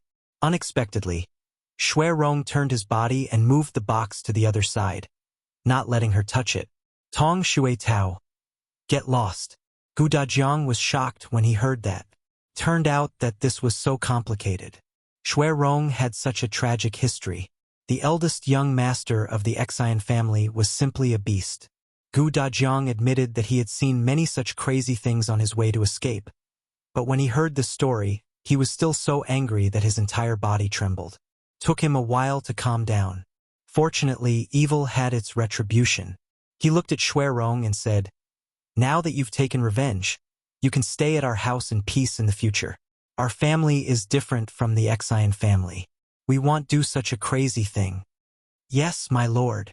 When Dajiang looked at Yundong again, his face was filled with relief. As he watched, he couldn't help but laugh. Yundong's face darkened. Father, what are you laughing at? Father just thinks that our Yundong is a very outstanding person. That's for sure. As Yundong spoke, she asked Rong to place the small box on the table. She pushed it in front of Dajiang. In the face of his puzzled expression, Yundong smiled slyly. This is the reward they gave me. Father, would you take a look?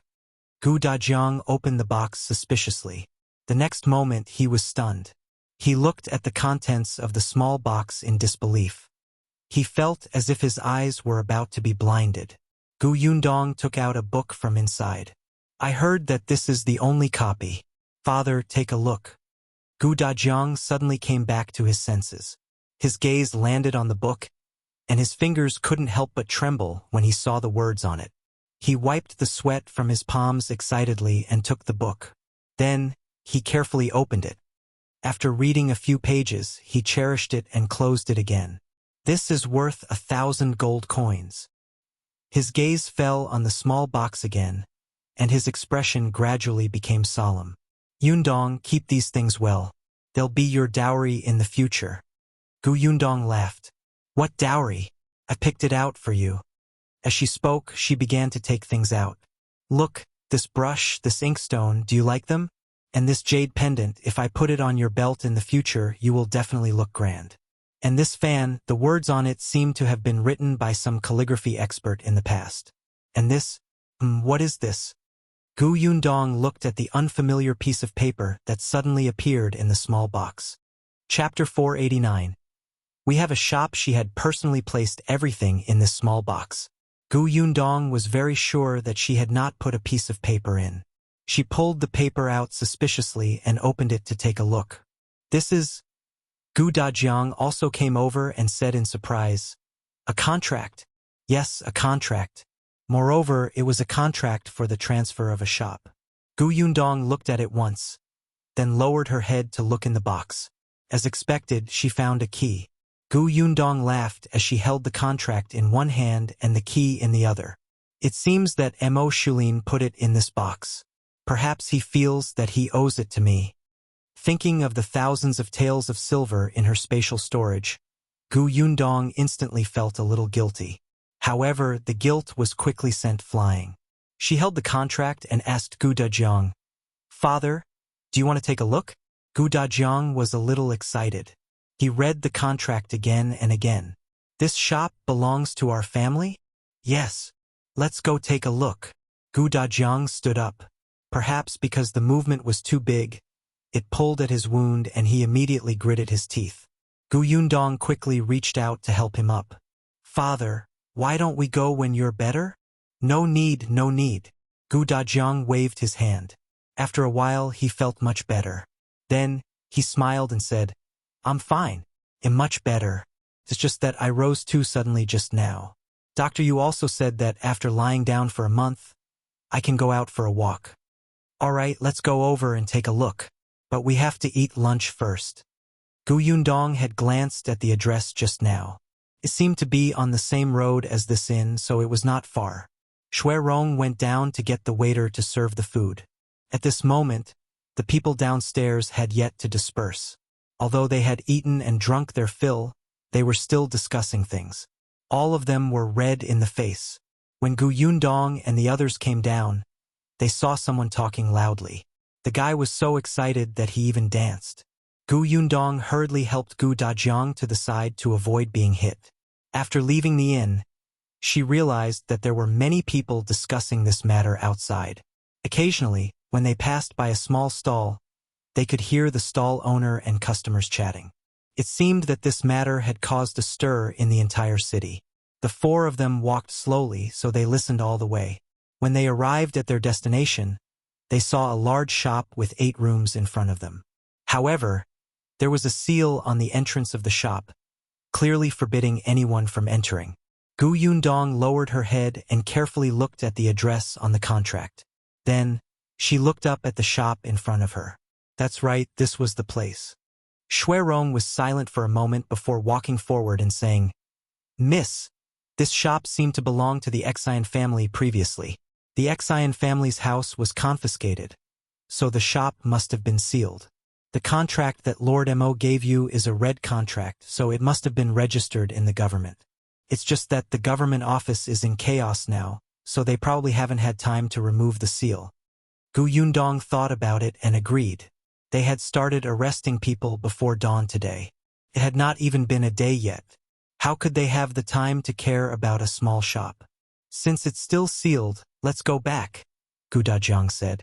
He did want to go in and take a look. This shop seemed to be quite big, and there was probably a courtyard behind it. The sign said that it was a silk shop. It should have been in the cloth and satin business in the past. The four of them returned in disappointment and could only return to the inn first. Unexpectedly, as soon as they entered, the waiter welcomed them. "Master Miss you're back. Someone is looking for you." Chapter 490. "Do you want to come with us?" Someone was looking for him? Yundong followed the waiter's finger and saw the person standing not far from the staircase. It was Uncle Yu. Uncle Yu also saw them and hurried forward. Dajiang. After greeting him, he sized his friend up from head to toe. "Are your injuries healed? Brother Yu, why are you here?" Dajiang was also very surprised. He happily patted Uncle Yu's shoulder. In the end, he accidentally pulled his wound again. Yundong held her forehead. "Father, let's go upstairs first." Uncle Yu nodded repeatedly. Yes, yes, yes. Be quiet. He'll help you walk." Uncle Yu actually already knew how Dajiang's injury came about. The last time Rong went to the Yu family, he mentioned it, but he didn't say that it was done by the Xian family. However, as soon as Rong left, Grandpa Yu asked Uncle Yu to find out. Uncle Yu had been in the prefectural city for a while and knew many people. In addition, Yundong had met Dajiang when she went to the Xian residence that day. He had gone to the Exine residence to ask around and knew what had happened. The father and son pondered for a moment and quickly understood why Gu Yundong did not let them see Gu Dajiang. Perhaps it was the aftereffects of escaping from the famine, but the three of them were very sensitive to some subtle changes. For example, the atmosphere in the city seemed to be very tense recently, as if something big was about to happen. In order to avoid causing trouble for the Gu family, they didn't visit Gu Dajiang again. Even Uncle Yu, who was working outside, did not go out much these days. At most, he found jobs nearby. Today, when Uncle Yu went to the market, he happened to hear that the Exine family was finished. He could not wait to come over. The group entered the house, and Tong Shuitao obediently served tea. Uncle Yu then asked about Gu Dajiang's situation. Knowing that he was fine, he heaved a sigh of relief. My father was also very worried about you. No one expected you to encounter such a thing. Fortunately, the Exine family has been confiscated. Can be considered retribution. Uncle Yu sighed as he looked at Gu Dajiang. At this moment, Gu Dajiang was completely different from a month ago. It was as if he had become a different person. His face was no longer as gray as before, and his clothes were no longer tattered. Even his spirit was better, and he seemed to have gained weight. He even had a faint aura. He had studied before, and now he looked more refined. Facing Gu Dajiang like this, Uncle Yu felt inexplicably ashamed and uncomfortable. He could not help but tug his hand and ask, "By the way, you've recovered. Are you planning to return to the Xuanhe prefecture?" "Yes, my wife, second son, and youngest daughter are all at home. I want to see them as soon as possible." "So, when do you plan to leave?" Gu Dajiang pointed at Gu Yundong. "You have to ask her. I feel that my injuries are almost healed. It's not a big problem to be careful on the way. However, Yundong said that I have to stay for half a month before she's willing to leave. She's afraid that I won't be able to take it on the way." There was some pride in his words. Gu Dajiang couldn't change the habit of showing off his child's filial piety in front of his friends. Gu Yundong laughed. "Father, don't mess around. Dr. Yu only allowed you to leave this in today." As she spoke, she turned to look at Uncle Yu. "Uncle, actually, I have something to ask you." "Yes? What is it? Do you want to return to the Xuanhe prefecture with us?" Chapter 491. Going to the Yu family again, Uncle Yu was stunned. "To the Xuanhe prefecture?"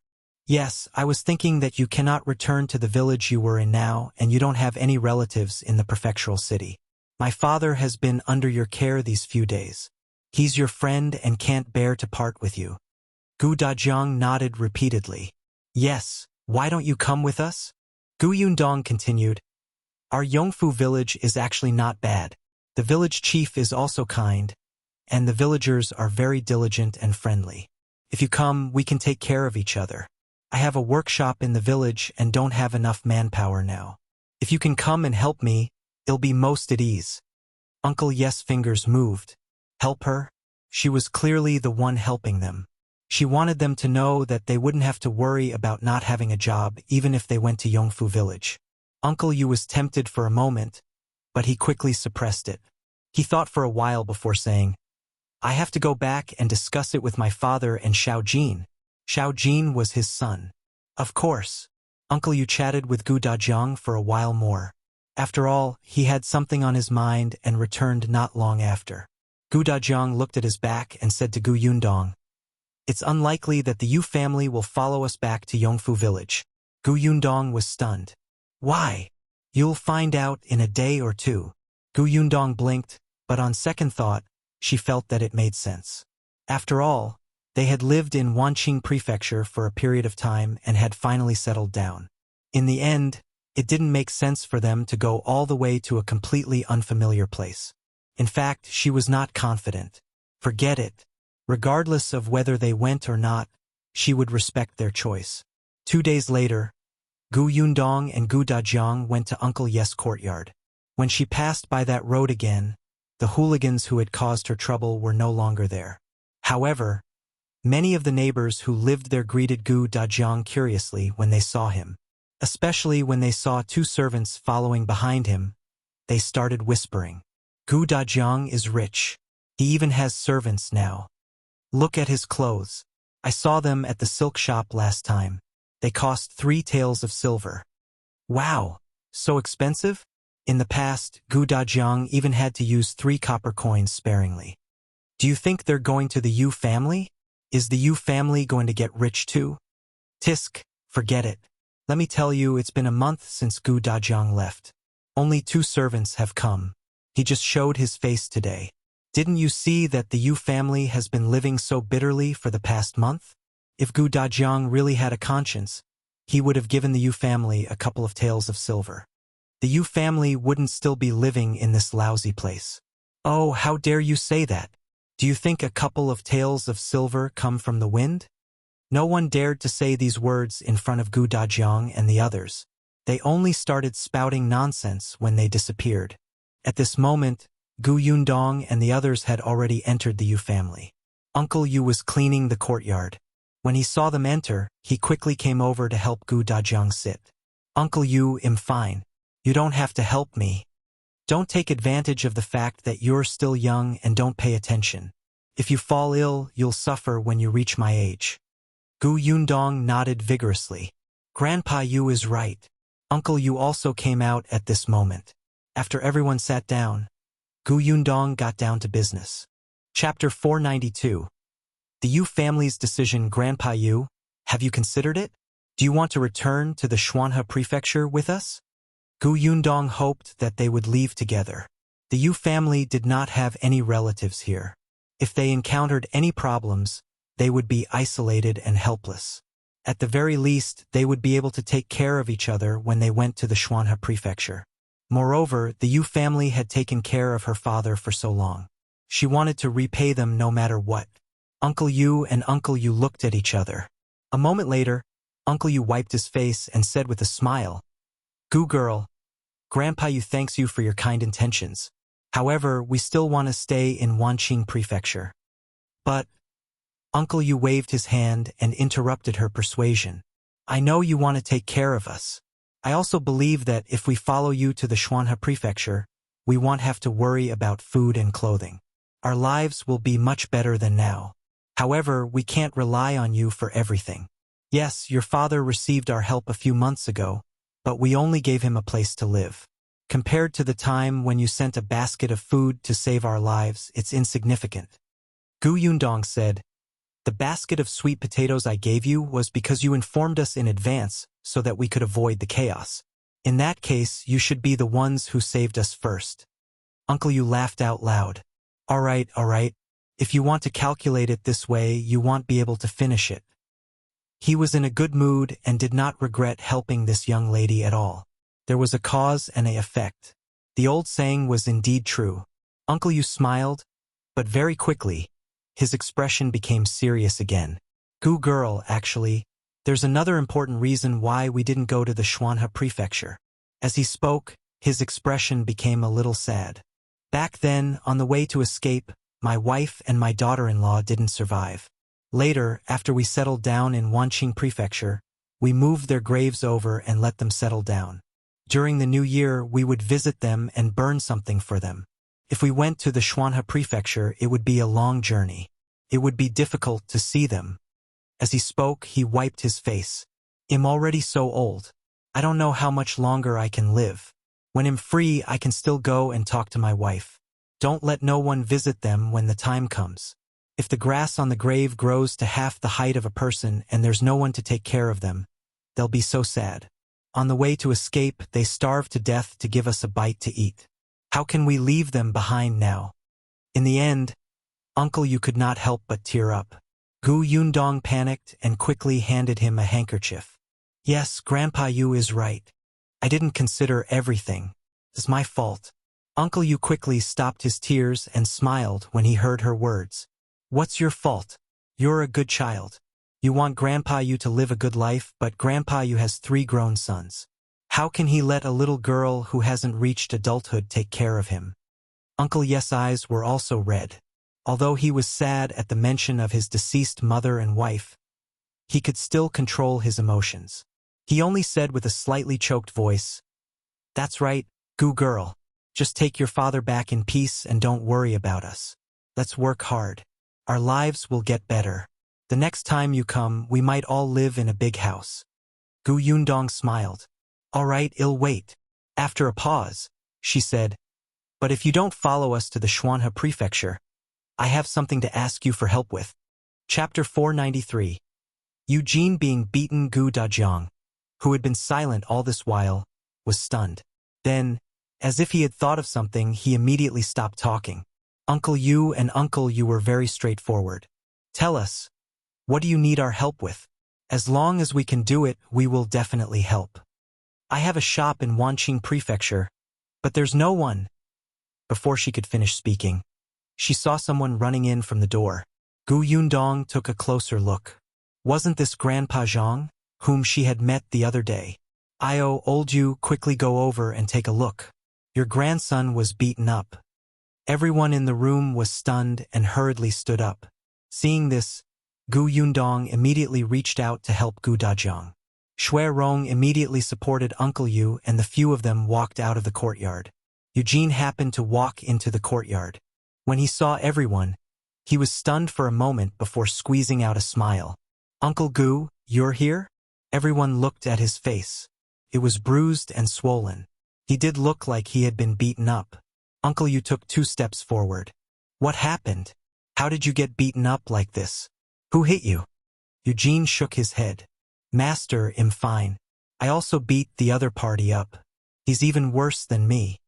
When the 2 Yu family members heard this, their anger decreased a little. They quickly brought Eugene into the house. Uncle Yu hurriedly went not far away to send for a doctor. The other party took a look, prescribed some medicine, and left. It was not a big deal. Uncle Yu regained his senses and asked, What happened? Aren't you in the shop now? When he heard about the shop, Eugene's expression darkened. Father, there's no more work in the shop. You'll find another one later. Why is it gone? Eugene pursed his lips and said in a low voice, Wasn't the Xine family's house confiscated? Their shops were also taken back by the imperial court. The shopkeepers and waiters inside are all being interrogated. Those who are guilty were arrested, and those who aren't guilty were released. In the past, there was a waiter who worked in the Xine family's shop. He was our shopkeeper's relative. Now that the waiter has nothing to do, he came to our shop to find a job. The result was obvious. The shopkeeper didn't like Eugene to begin with. After all, Eugene was tolerant and diligent. The boss had already praised him twice when he came twice. If this continued, Eugene would probably replace him as the shopkeeper. This time, his relative came to look for work, and he immediately agreed. He was picky with Eugene, saying that if he kept breaking stuff and his salary would be deducted and he would have to compensate. Eugene could be considered to have been trained to have a good temper. Even so, he could not help but flare up. He finally knew that no matter how well he did, no matter how much he could tolerate, the shopkeeper would find a reason for him to make room for his relative. As soon as this anger rose, he simply quit. He pointed at the shopkeeper and scolded him fiercely. The shopkeeper was so angry that he fell backward. The relative beside him, who had been watching the show, rolled up his sleeves and was about to hit him for helping him vent his anger. The 2 of them started fighting in the shop. After all, Eugene had experienced a disaster and had a lot of strength. That person was no match for him. If the shopkeeper had not rushed up to help, Eugene would not have been injured. Uncle Yu and his son were furious when they heard that. This shopkeeper is not a good person. In the past, he used to say that our Xiaojin did not do well and gave us less money. Now, in order to make room for his relative, he even tormented our Xiaojin like this. Gu Yundong looked at Gu Dajiang and suddenly said, That's great. Chapter 494.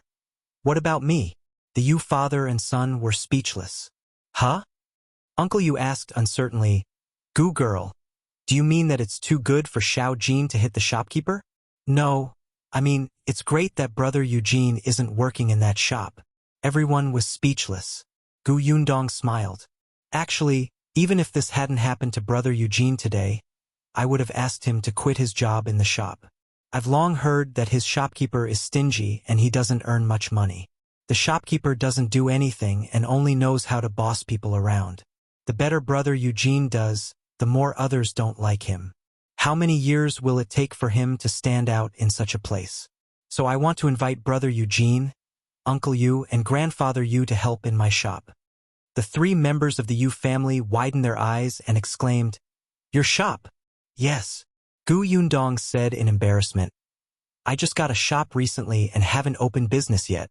Actually, I was thinking that if you come back to the Shuanhe prefecture with us, they'll have to find someone else to help look after this shop. But I'm not familiar with the Wanqing prefecture. Uncle Yu knows many people, so I want Uncle Yu to introduce someone. Since you're not coming with us, I can ask you to help take care of the shop. To be honest, I only trust you here." The Yu family members looked incredulous. You mean you want us to look after the shop?" "Yes, didn't Brother Eugene work in a grocery store? It just so happens that I plan to open a grocery store in my place." Gu Yundong actually wanted to open a shop selling all kinds of sweets, dried fruits, and preserved fruits, just like Gus in Fengkai County.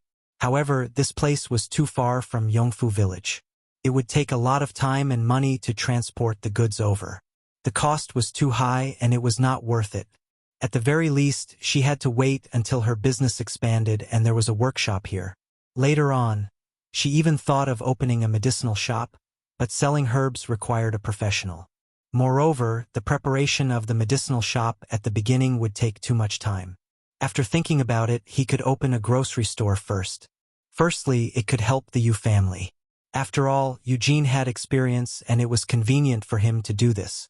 Secondly, Uncle was actually quite a loyal and talkative person. He had only been in Wanqing prefecture for half a year, but he knew many people from all walks of life and had channels to buy goods. Previously, it was because Uncle Yu had introduced a cheap supply channel to the grocery store where Eugene was working that Eugene caught the eye of the boss and received the boss praise, causing the shopkeeper to be dissatisfied. Thirdly, it was easy for the grocery store to change business. Gu Yundong had seen that the location of the shop was very good. In the future, when her business grew and she had a workshop here, she could still sell canned candy inside. It would be easy for the grocery store to change business. After the Yu family heard what she said, they could not come back to their senses for a long time. They knew very well that Gu Yundong was clearly helping them, but she kept saying that they were the only people she could trust. This made them unable to find a reason to refuse. "Uncle Yu, just agree. Otherwise, Yundong really doesn't know who to look for. I'm also in a hurry to go home and see my wife and kids. If Yundong's shop isn't settled, we won't be able to leave." Gu Dajiang also persuaded them. Since they had already said this, the three members of the Yu family immediately gritted their teeth and nodded. "All right, then we'll help you look after this shop. What about me?" At this moment, a faint voice suddenly came from behind. Chapter 495. "Let's go see the shop together." Everyone suddenly turned around and saw Grandpa Zhang squeezing out a smile. He chuckled as he approached Gu Yundong and said, "Well, Miss Gu, actually, I'm still young, strong, and capable. Do you think I can also go to your shop to help?" This person actually didn't leave. The corners of Gu Yundong's mouth twitched. She was a little unwilling to look at Grandpa Zhang. She was silent for a while before saying, "Since the shop has been handed over to Grandpa Yu, it's up to them whether they need people or not." Grandpa Zhang immediately turned his head and looked at Uncle Yu pitifully. "Old Yu, we've been friends for many years. You know me best. Look, for many years?" Their family had only moved here half a year earlier. The corners of Uncle Yes' mouth twitched as he said, "It's too early to talk about this. We still don't know where the shop is, how big it is, or what the situation is. No matter what, you have to wait for us to take a look before we can decide, right?" Grandpa Zhang thought about it and agreed. He quickly said, "All right, then it's settled. If you lack people, you definitely have to look for me. I'm still young and strong." Uncle Yu was speechless. "All right, go home first. We haven't discussed this matter yet. We have to take it slow." Although Grandpa Zhang still wanted to listen, he was afraid that the other party would get impatient and he would really not have a chance. He sighed and looked at Gu Yundong, then at Gu Dajiang, and finally at Uncle Yu. Finally, he left reluctantly. Everyone from the Yu family looked helpless. After he left and Eugene closed the courtyard door, Uncle Yu said, "Old Zhang's mouth is mean, but he is a good person. However, he's old. If we really need to hire someone, his eldest son is diligent enough. Dajiang nodded. Indeed, Brother Zhang is a good person and has a good memory. Grandpa Yu, I've already said that it's up to you to decide whether to hire someone or not. In any case, you're the one paying the wages, Yundong said. Me? Of course. I'm in the Xuanhe prefecture. Even if I want to come, I can only come once in a year. You have to take care of everything here. Therefore, I've thought about the salary and will give you dividends directly. You can take 30% of what you earn every month. The more you earn, the more you get. That won't do. Uncle Yu immediately shook his head. We're just looking after the shop. A fixed salary is enough. Yundong knew that he was unwilling to take advantage of others, so she could only speak patiently from the perspective of a businessperson. Grandpa Yu, let's not talk about anything else. Let's just say that this is the first time you've opened a shop and are managing it yourself. Other than Brother Eugene having some experience, you have to slowly figure everything out. So for the first few months, it will be hard to tell if you'd make a profit. If you lose money and we give you a high monthly salary, you'll definitely feel bad, right? The Yu father and son looked at each other. Yundong spoke logically and she was eloquent. In the end, they decided on the dividends. In the end, she said, by the way, that shop has a backyard. It's quite big. You guys can move in there. Firstly, it's convenient. After all, this place is a little far. Secondly, there will be people guarding the shop. It's safer. Uncle Yu sighed inwardly. Seeing that she was smiling as if she would not give up if he did not agree, he smiled and nodded. You? Girl, can we take a look at that shop? Sure. Chapter 496.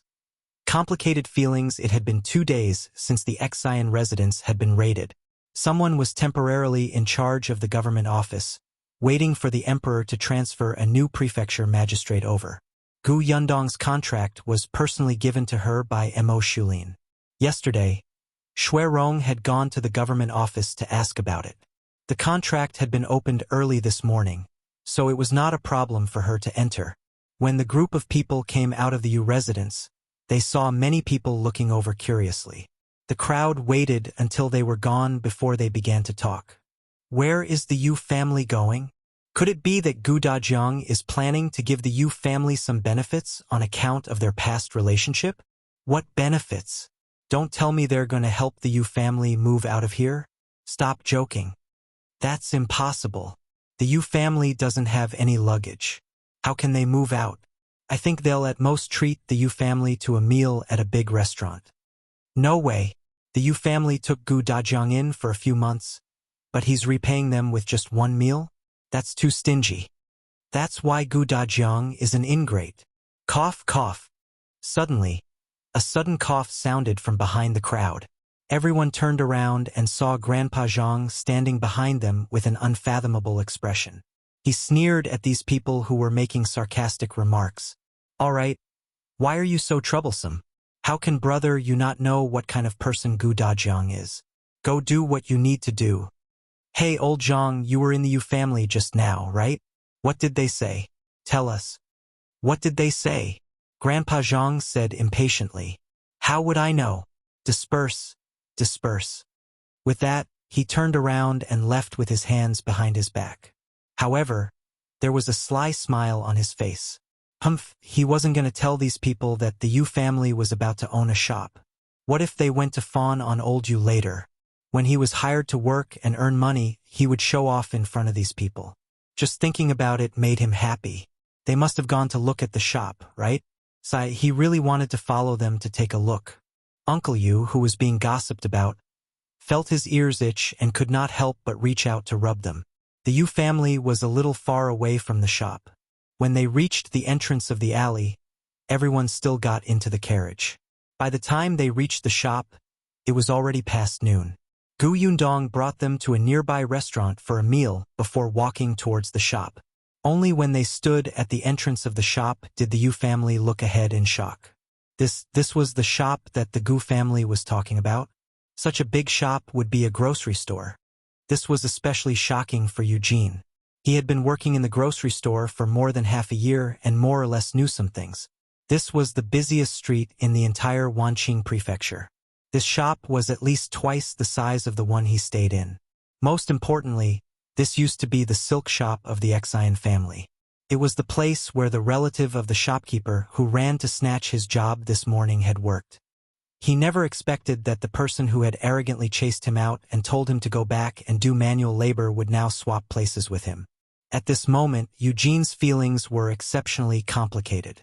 What made him feel even more complicated was that he knew very well that with such a shop in such a place, no matter what business he opened, as long as he did not seek death, he would not lose out even if he did not have experience. Eugene could not help but look at Yundong, who seemed to sense his gaze and met his hesitant expression. She guessed what he wanted to say and immediately blinked at him and shushed him. Chapter 497. All excited then, Yundong called for everyone to go inside. The shop used to be a silk shop, but everything inside had been emptied. Those were also the assets of the Xian family. Naturally, they were taken away by the officials. However, there were still some fabrics that had been cut and left behind. They were still placed on the cabinet. Uncle Yu couldn't help but widen his mouth when he came in. Yundong, is this the shop you mentioned? Yes. It's huge. Yundong looked at the empty room in front of her and was very satisfied. At least it was much better than her shop in Fengkai County. However, one was a county city and the other was a prefectural city.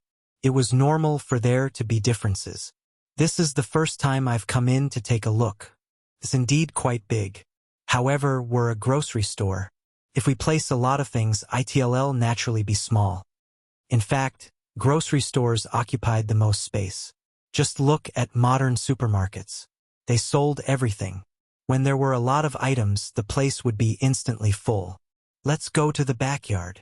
Yundong held Dajiang's hand. Dajiang was also very excited. This was his shop. Yes, it would be Yundong's dowry in the future. Although it was a little far from home, it was still a shop in the prefecture capital, and it was so big. He happily followed Yundong to the backyard. The backyard of the shop was not small either. There were 3 rooms. In addition to the kitchen and outhouse, there was also a storeroom used to keep things. There was more than enough room for the 3 members of the Yu family here. It was much better than the previous small courtyard. There was ready-made furniture in the room. The bed, cabinet, and desk were all very neat. The Yu family could use them now. In the future, when they had money, they could buy new furniture if they didn't like it. However, Yundong felt that the Yu family was used to being thrifty and would not change it unless it was time for Eugene to get married. The kitchen doesn't seem to be used much. It's still considered clean. Yundong came out of the kitchen. It'll be convenient to cook here after you buy the ingredients. Uncle Yu smiled until his face was full of wrinkles. He was very excited. Yundong, don't worry. We'll do our best. His eyes were shining with enthusiasm and confidence for the future. Uncle Yu also nodded repeatedly. He touched the pillar at the side lovingly and walked back and forth in the courtyard twice. Actually, Dajiang also wanted to touch it, but he was supported by Yundong. His hand was held tightly, and he could not move his feet. He felt frustrated. After Eugene looked at the backyard, he started to roll up his sleeves.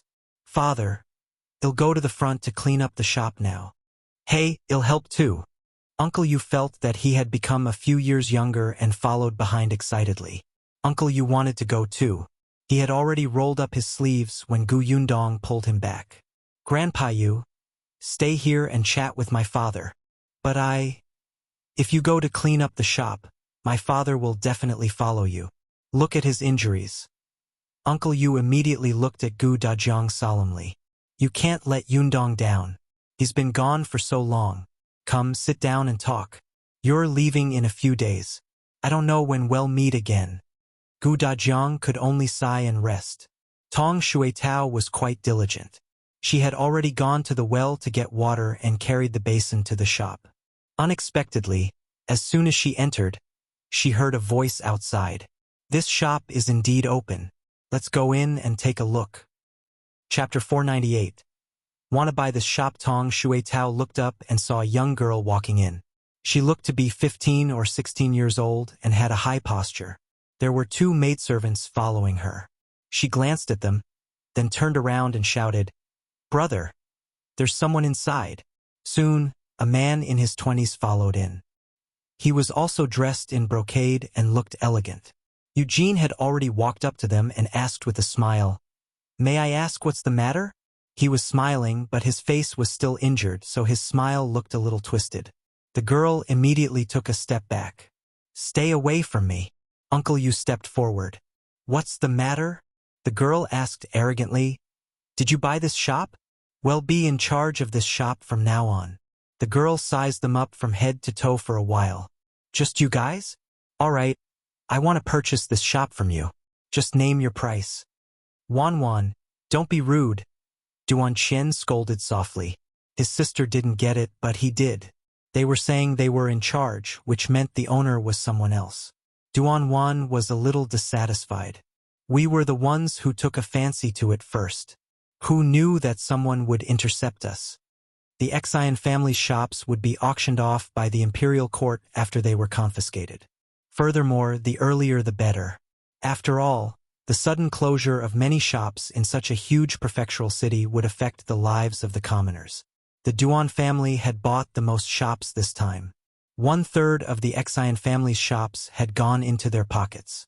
However, while Duan Qian had bought so many shops, the one he wanted the most was not on the auction list.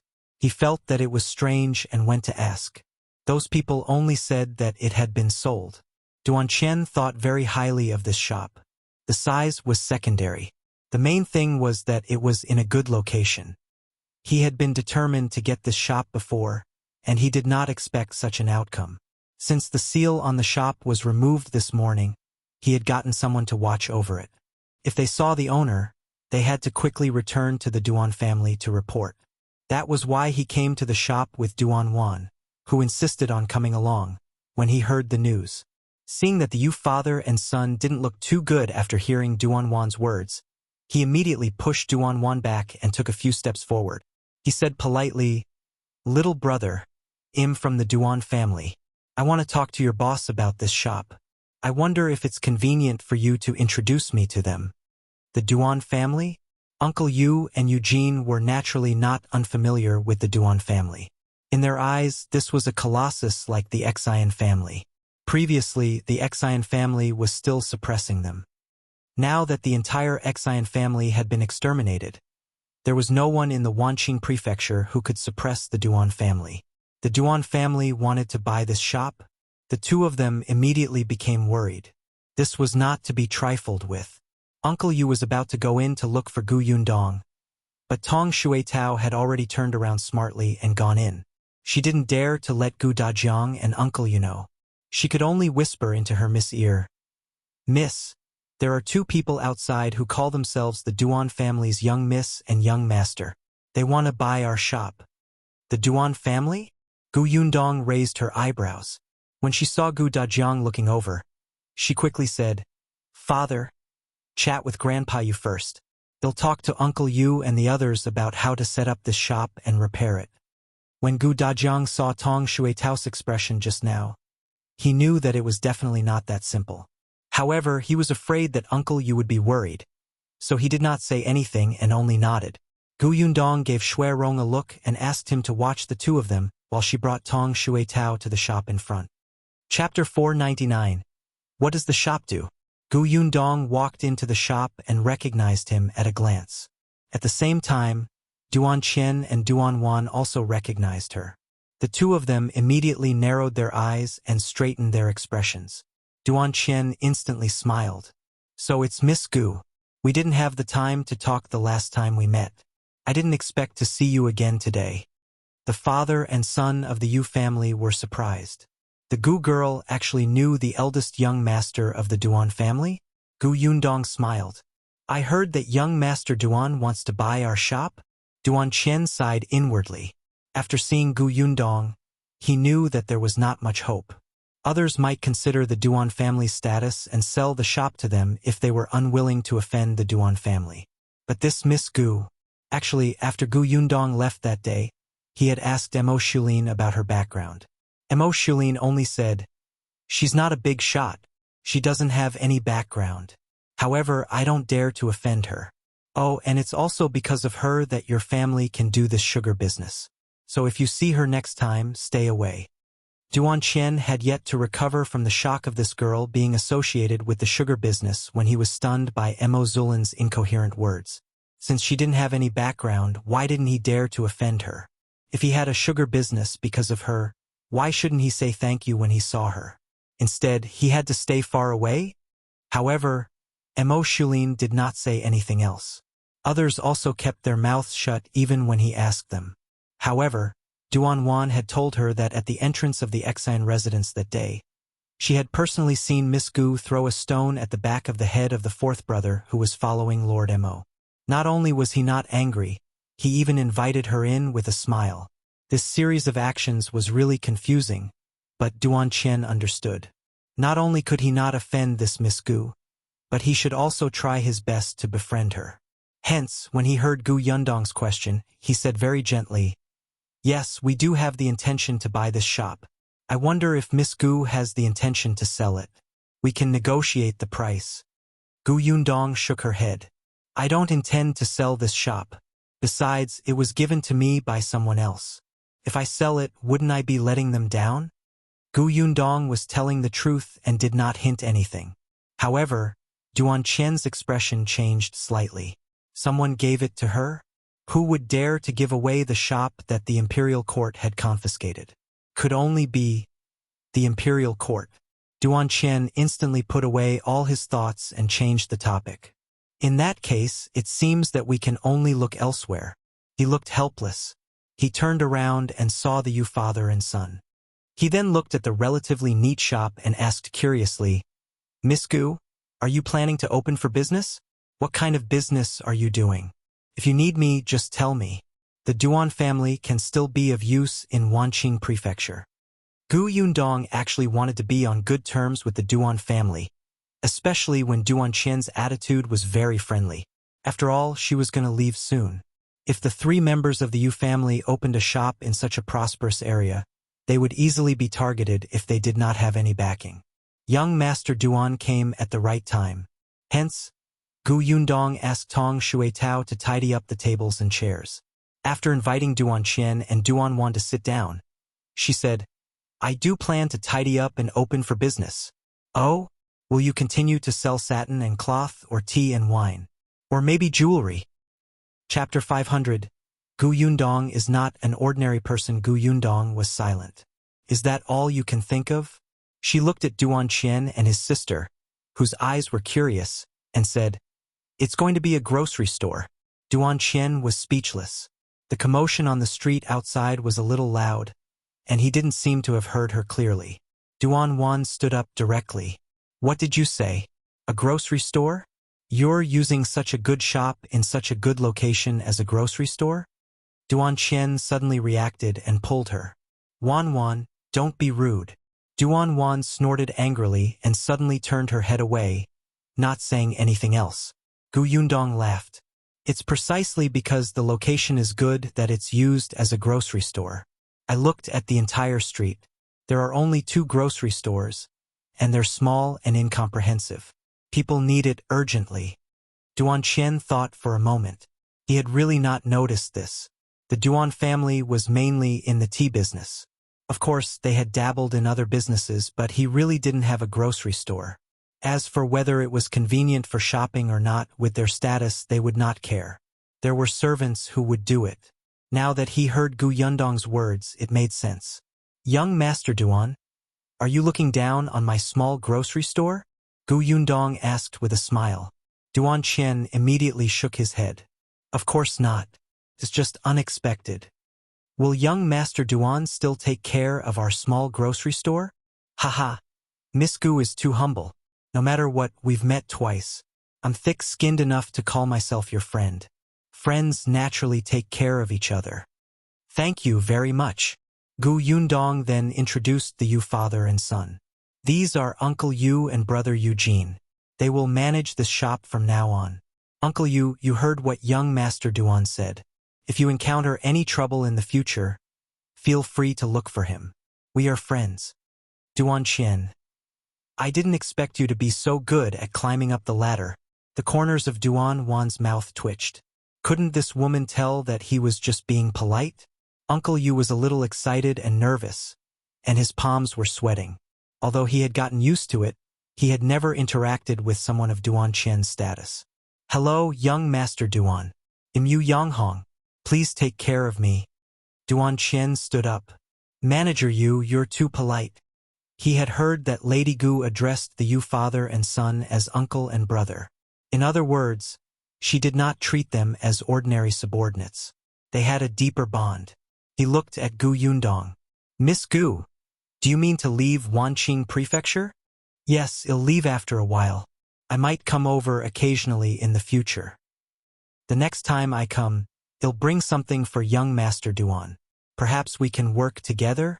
Duan Qian was stunned. She was indeed not from Wanqing Prefecture. However, he quickly became interested in the collaboration she mentioned. He wanted to know more, but Gu Yundong did not elaborate. The two of them exchanged a few polite words. Duan Qian left a jade token and told Uncle Yu to look for him if anything happened. Then he left. To be able to leave behind a jade token was already very sincere. Gu Yundong walked them out. Looking at their backs as they spoke at the door, Uncle Yu heaved a sigh of relief and said, "No wonder the Gu girl could protect her mother and younger siblings all the way to the Xuanhe Prefecture in such a difficult environment. She even got a shop and servants in just half a year. This girl is not an ordinary person." Eugene nodded and looked down at the jade pendant in his hand. "Father, this?" Chapter 501. Shop section's Uncle Yu also took a look, then carefully put away the jade token. This jade token is a favor from the Duan family. Can only be used for a limited number of times. If we can solve the trouble, we'll solve it ourselves. Unless we really have no choice, we won't look for the Duan family. Eugene understood, but the fighting spirit in his heart was getting higher and higher. That's right. The younger sister of the Gu family was 2 years younger than him, but she was so capable. Now that his starting point was already so high, he would definitely be able to achieve something. Gu Yundong returned and saw that Uncle Yu and his son had begun to clean the shop diligently again. She went to the backyard. Gu Dajiang had been very worried about what had happened in front of the shop. He seemed to hear a few unfamiliar voices. He almost could not help but go over to take a look. When he saw Gu Yundong return, he hurriedly asked, "What happened ahead?" "It's nothing. It's just that someone wants to buy our shop, so I rejected them." "They didn't make things difficult for you, did they?" "No, we even became friends." Gu Dajiang felt that his Yundong was really amazing.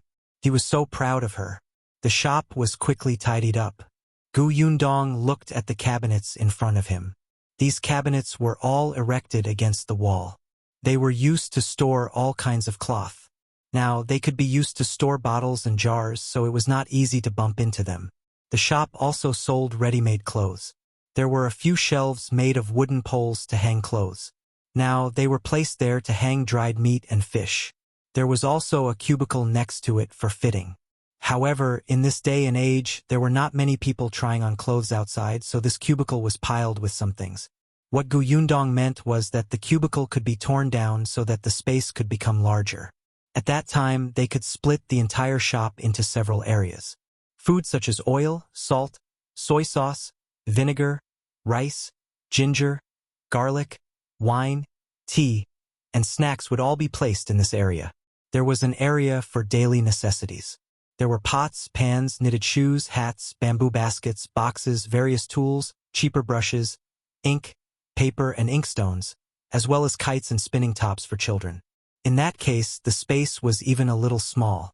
However, in the beginning, they would do it one step at a time.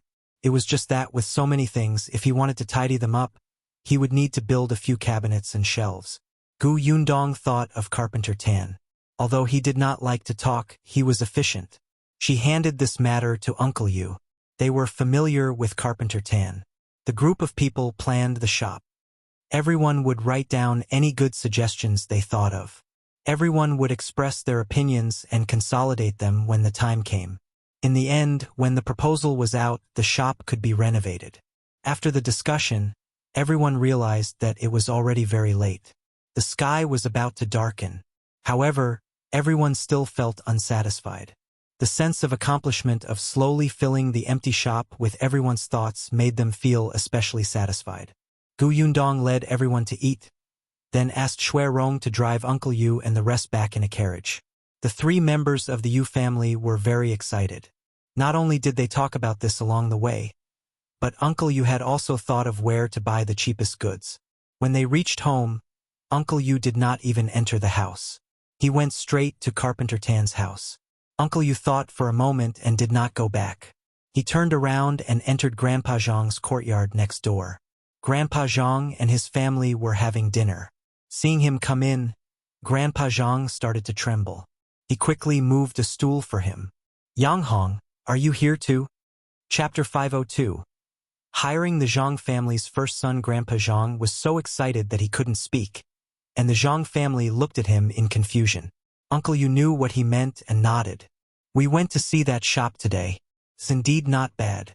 It's a little far from here, but it's fine, it's fine. Distance is not a problem.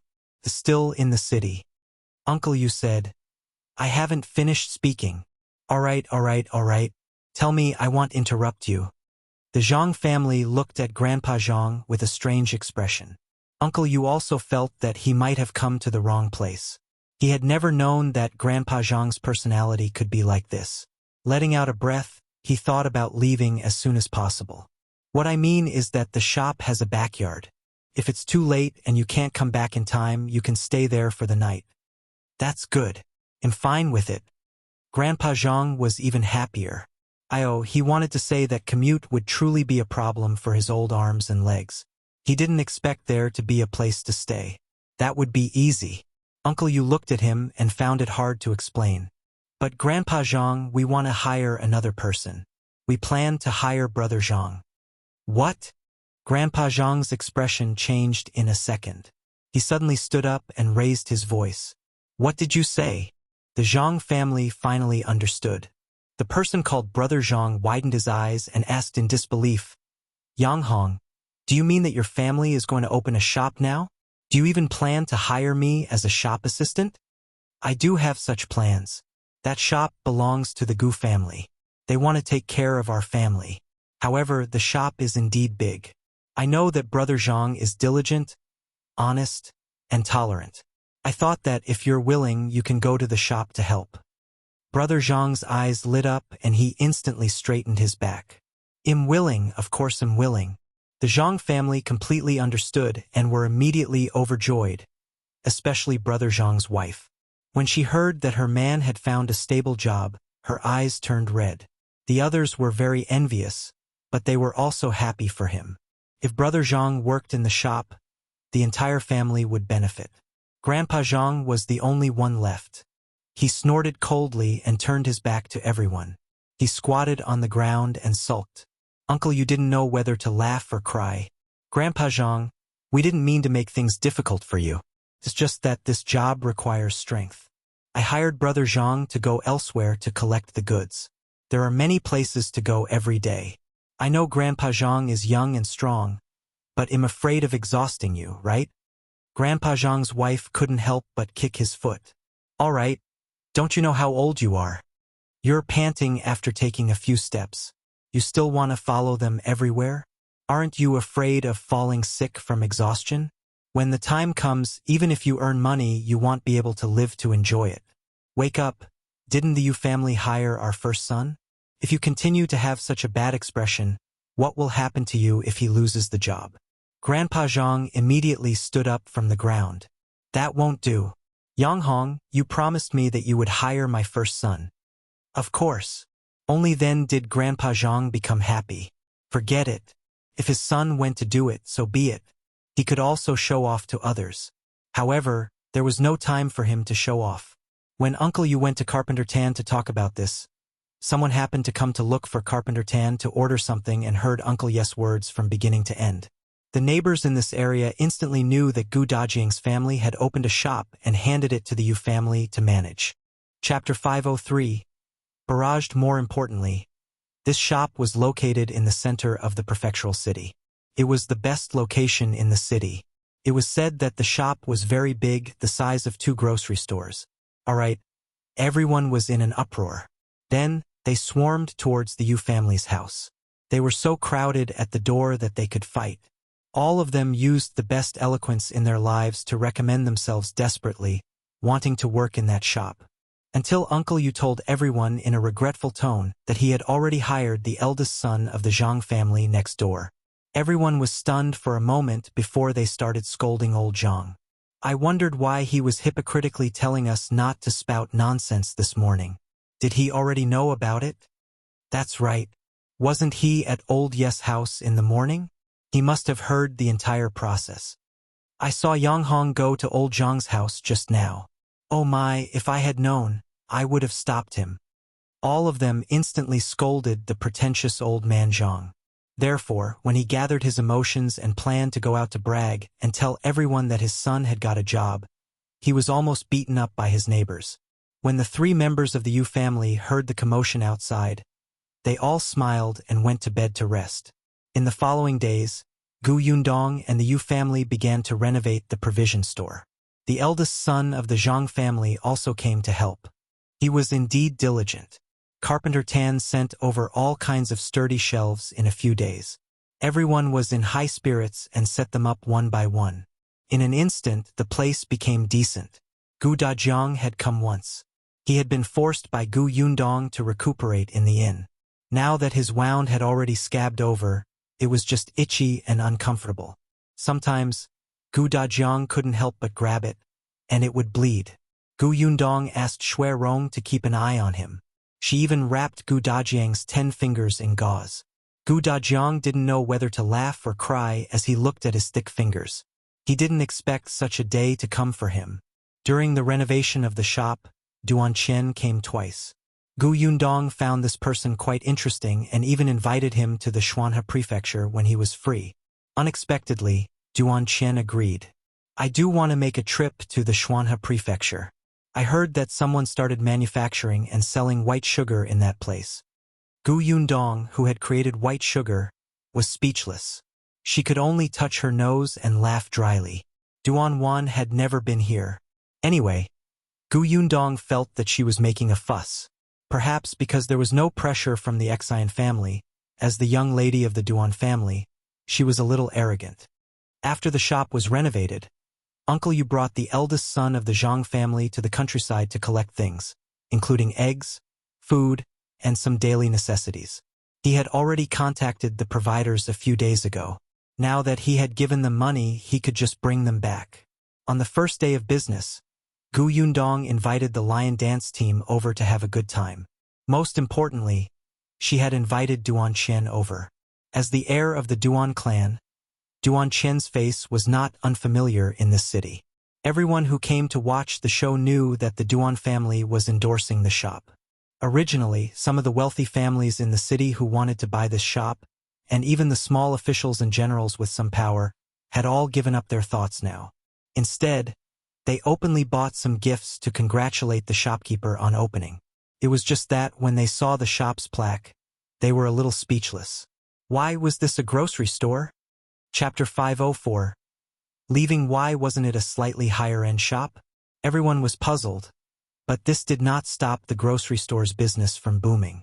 It was only the first day and there was already an endless stream of people coming and going in the grocery store. When it was time to settle the accounts at night, they actually earned 100 taels of silver. This was a grocery store. The profits were not high to begin with, but there was actually such a gratifying result in a day. Nowadays, Eugene was the one who kept the accounts in the shop. Uncle Yu did not know many words, so it was too difficult to keep the accounts. The Yu family was overjoyed. Seeing how excited they were, Gu Yundong simply brought everyone to the restaurant for a meal to celebrate. Of course, it could also be considered as a farewell party. She planned to leave. When the Yu family heard this, their joy decreased by more than half. Uncle Yu frowned even more. You're leaving just like that? Isn't that a little too fast? Has Dajiang recovered from his injuries? Didn't you say last time that he would need to recuperate for half a month? That's right, Gu girl. Why don't you stay for a few more days? This shop has only opened for a day. You have to wait until it stabilizes before going back, right? Sister Gu, I'm a little uncertain now that you're leaving. Even the eldest son of the Zhang family, who had always been very quiet, put down his chopsticks and advised, "Wait a few more days." Gu Yundong laughed. "You're too humble.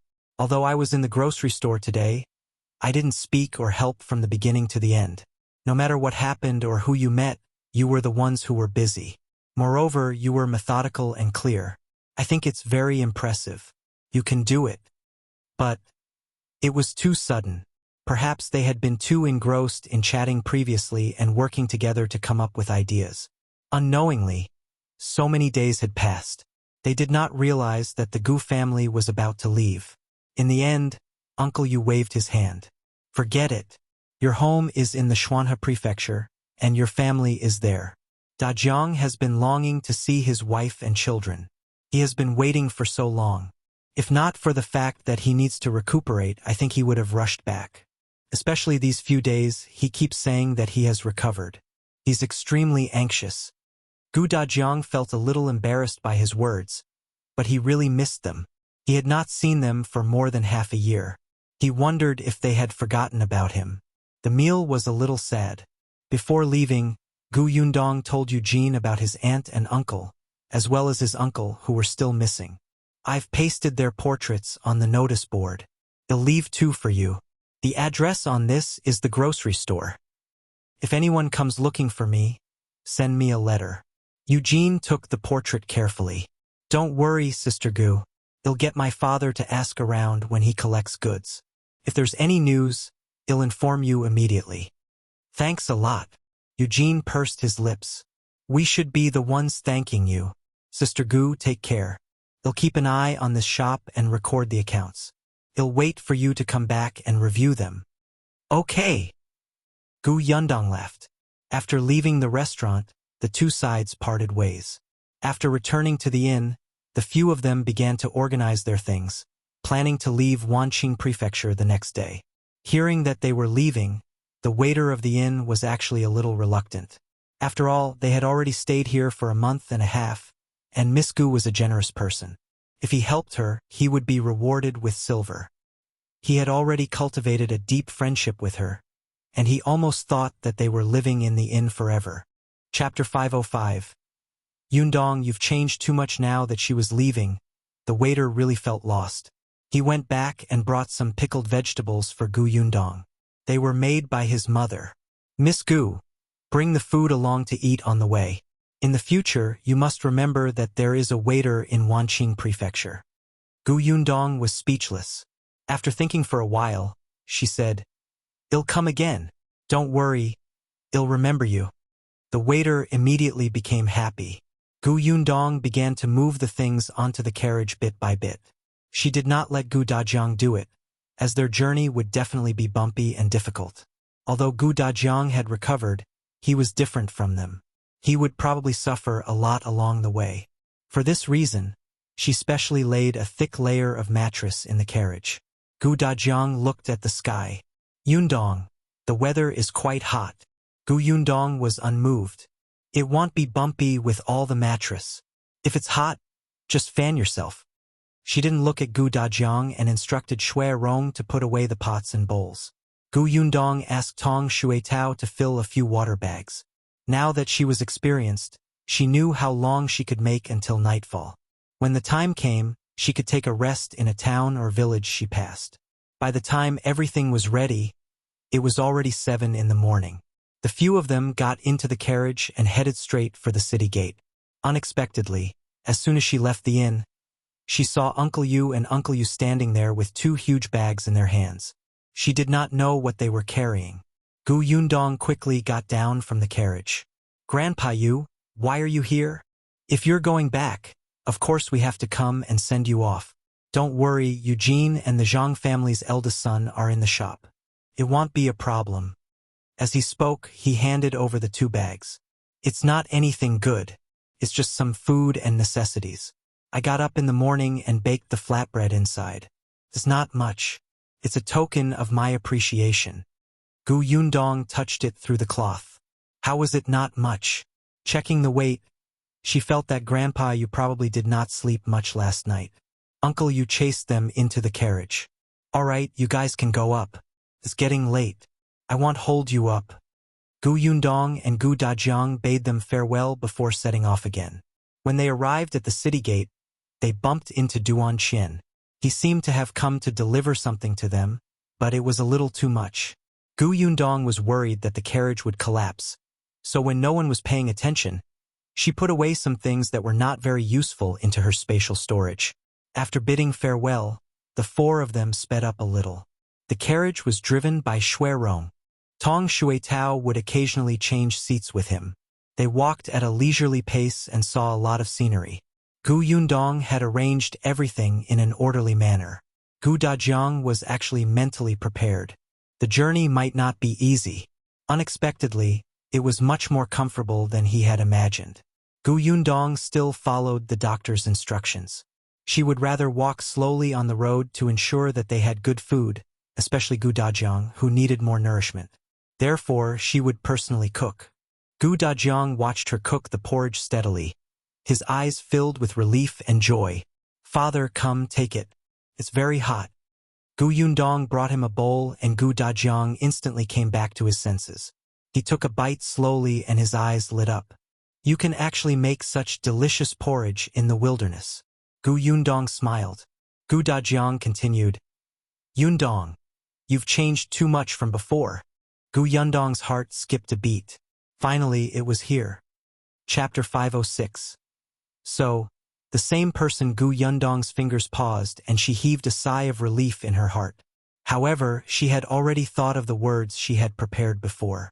Unexpectedly, before she could speak, she heard Gu Dajiang sigh faintly. Indeed, that person is right. You have really grown up. Gu Yundong was speechless. What did he mean? Father, that person? Who was it? Why did it feel like she couldn't use the words she had thought about 100 times? Gu Dajiang took another sip of porridge before saying, that person was a traveling Taoist priest. He was especially capable.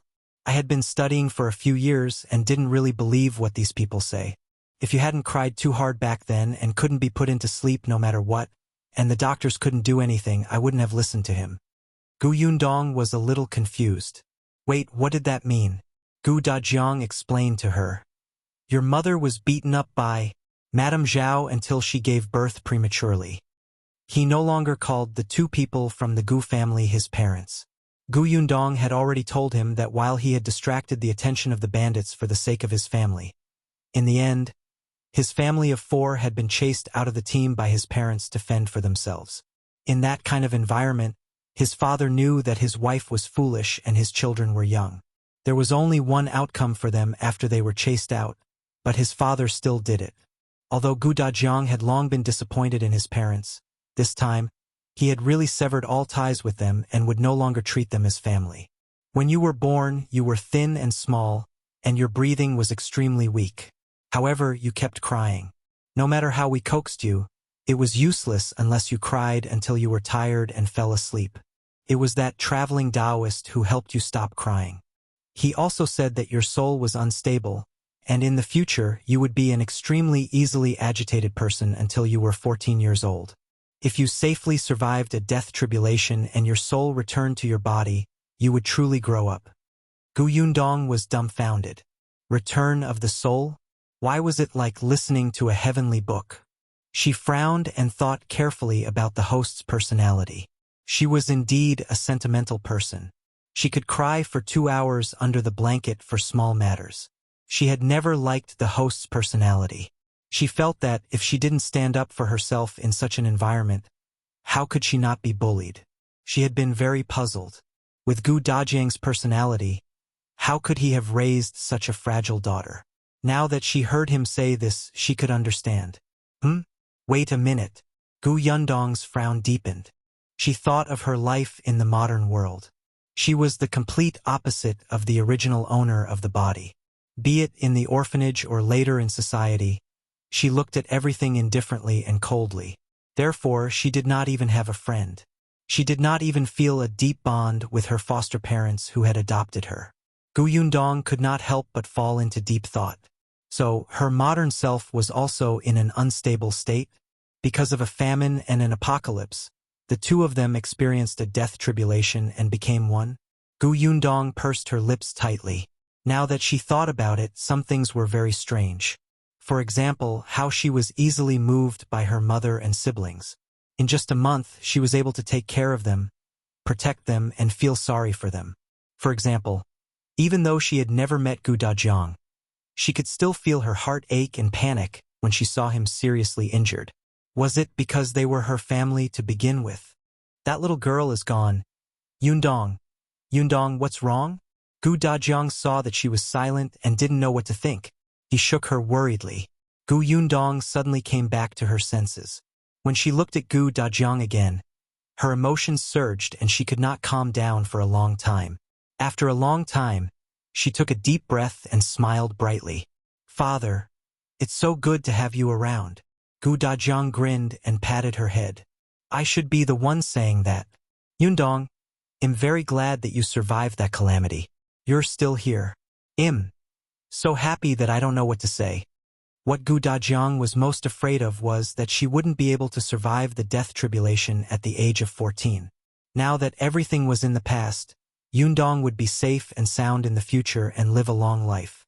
Gu Yundong let him touch his head. Tears welled up in her eyes. It was great. Really, these were her parents and her family. She did not occupy anyone else's body. All of this was hers to begin with. Turned out that she was not alone. Not far away, Rong and Tong Shuetao could not help but look at each other when they saw that the two of them were a little sad. They stayed far away and did not ruin it. After eating the porridge, the group set off again. Perhaps because they had finally talked about it, Gu Yundong was not as restrained as before. Their relationship seemed to have taken a step closer. However, seeing that they were getting closer and closer to the Shuanhe prefecture, Gu Yundong could no longer hide the things that she had kept to herself. Gu Dajiang acutely noticed that she had been hesitating for the past few days. Actually, Gu Dajiang had a feeling that Yundong had something to say. She had always told him happy things. But how could everything go according to plan in life? He sighed slightly. If you have something to say it. I'm not someone who can't take things.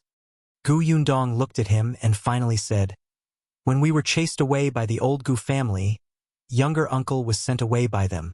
When younger uncle returned and did not see us, he also left the old Gu family.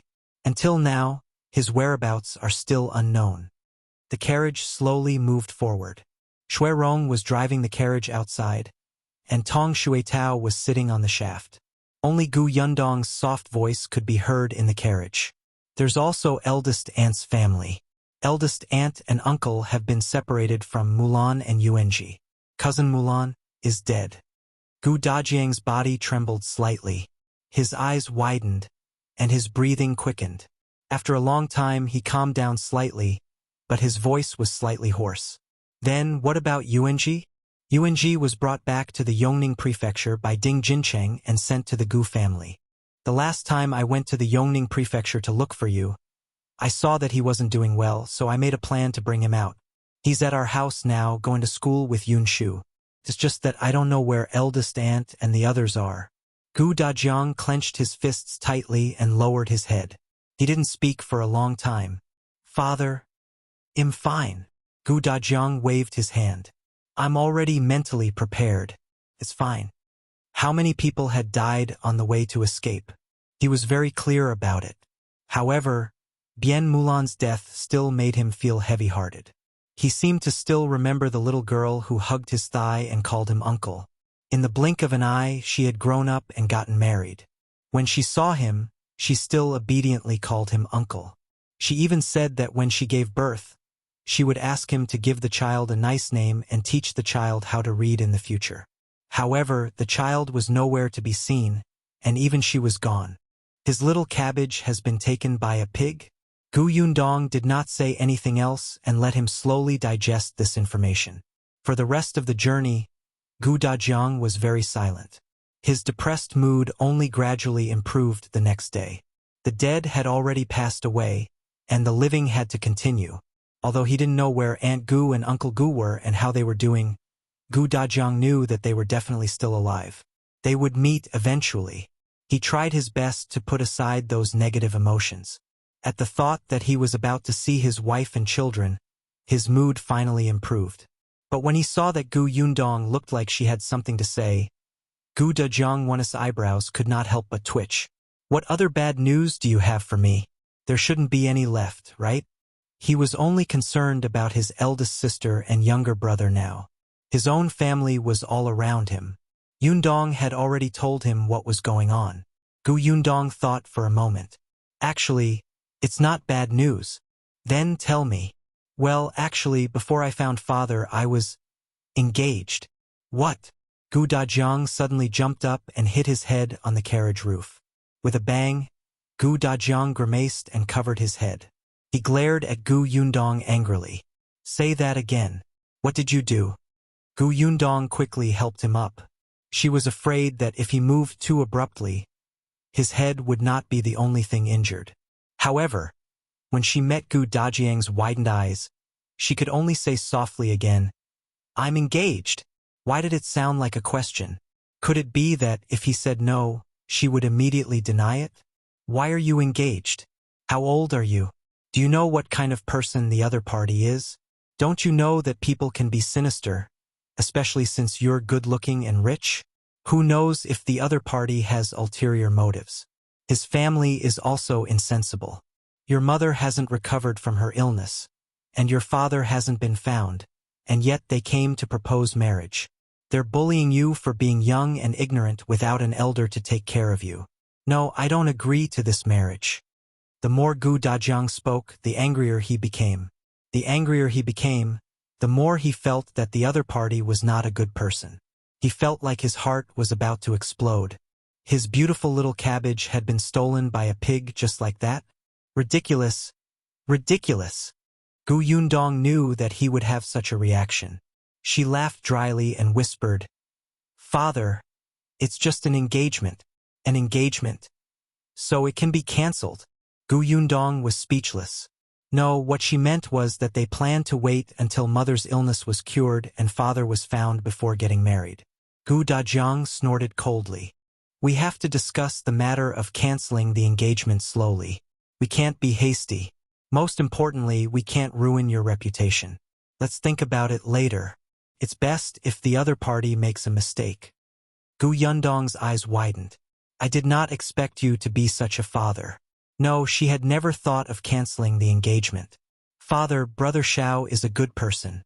When I first started doing business, he was the one who gave me the capital."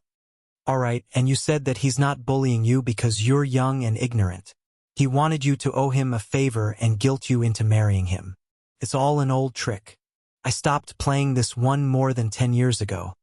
Gu Yundong rubbed her forehead. "Father, have I been acting very ignorant these days? Was this the meaning of father-in-law becoming more and more displeased with his son-in-law? Stopped playing this one more than 10 years ago? Could it be that her father had used it before?" Gu Yundong's suspicious gaze landed on Gu Dajiang. She wanted to ask him how he got together with her mother back then. Gu Dajiang's fear of home, however, Gu Dajiang's expression was very dark. He didn't realize what he had just said. He was still muttering indignantly, "That Xiao Qingyun cannot be a good person." Gu Yundong felt that it was better to let his father digest the news for a period of time. She would definitely make more mistakes if she said anything now. The more she protected Xiao Qingyun, the angrier her father would become. Hence, she obediently remained silent and listened to Gu Dajiang's nagging. She scolded Xiao Qingyun terribly. Seeing her like this, Gu Dajiang stopped after saying a few words. However, he was still whining unhappily. In the end, he asked her, "Other than this, is there anything else you want to tell me?" Gu Yundong immediately shook her head. Other than making the old Gu family half dead, there should be nothing else. Only then was Gu Dajiang slightly satisfied. However, he had to criticize Xiao Qingyun from time to time for the rest of the journey. Gu Yundong did not know whether to laugh or cry. Were all fathers like this? Her mother liked Xiao Qingyun very much. Of course, she didn't dare to say this to Gu Dajiang. A few days later, the carriage finally passed Xuanhe Prefecture and arrived at Fengkai County. When they reached the familiar place, Gu Yundong relaxed. She went to look at Gu Dajiang, but he was very silent and looked a little uneasy. "Father, are you feeling unwell?" "No." Gu Dajiang coughed lightly and hurriedly shook his head. He was just a little nervous. Yes, nervous. After entering the county city, Gu Dajiang asked Gu Yundong for a bronze mirror. She had placed it in the carriage. The first time Gu Dajiang saw it, he thought that his Yundong had grown up and knew the importance of beauty. He did not expect to use it now. Holding the mirror, Gu Dajiang looked at himself carefully and asked his daughter, "Look at Dad. Does my complexion look bad? Am I very haggard with dark circles under my eyes? Or do I look old? What if your mother can't recognize me?" "Father, why do you make it sound like you're going on a blind date?" She looked at Gu Dajiang seriously and nodded seriously. "No, Father is very handsome. You're like a handsome young master. Mother will definitely recognize you at first glance." "Yeah, right?" Gu Yundong nodded vigorously. Gu Dajiang took a closer look before returning the bronze mirror worriedly. Gu Yundong comforted him and diverted his attention. "Father, relax. Do you want to take a look at the county? Well, come often in the future. Would you like to familiarize yourself with it first?" Gu Dajiang felt that it made sense. He lifted the curtain and looked outside. He even reminded Rong, who was writing, "Slow down and take a look at the county city. Don't go to the wrong place in the future." Gu Yundong was speechless. Only Tong Xuetao was excited. As if she had returned to her territory, she excitedly introduced the scenery by the roadside to them. Gradually, the carriage approached Gus. Seeing the huge plaque at the door, Tong Xuetao couldn't help but raise her voice. She said proudly, "This is our shop. Look, it's Gus." "Our shop?" Gu Dajiang's eyes widened as he hurriedly shouted at Rong, "Stop the carriage. They'll go take a look first." Rong suddenly pulled the reins. Gu Dajiang lifted the curtain of the carriage door and got out without a word. Gu Yundong rubbed her forehead. Was her father afraid of meeting his family after such a long time of departure? Shaking her head, she could only follow him out of the carriage. However, as she approached Gus, she suddenly stopped in her tracks.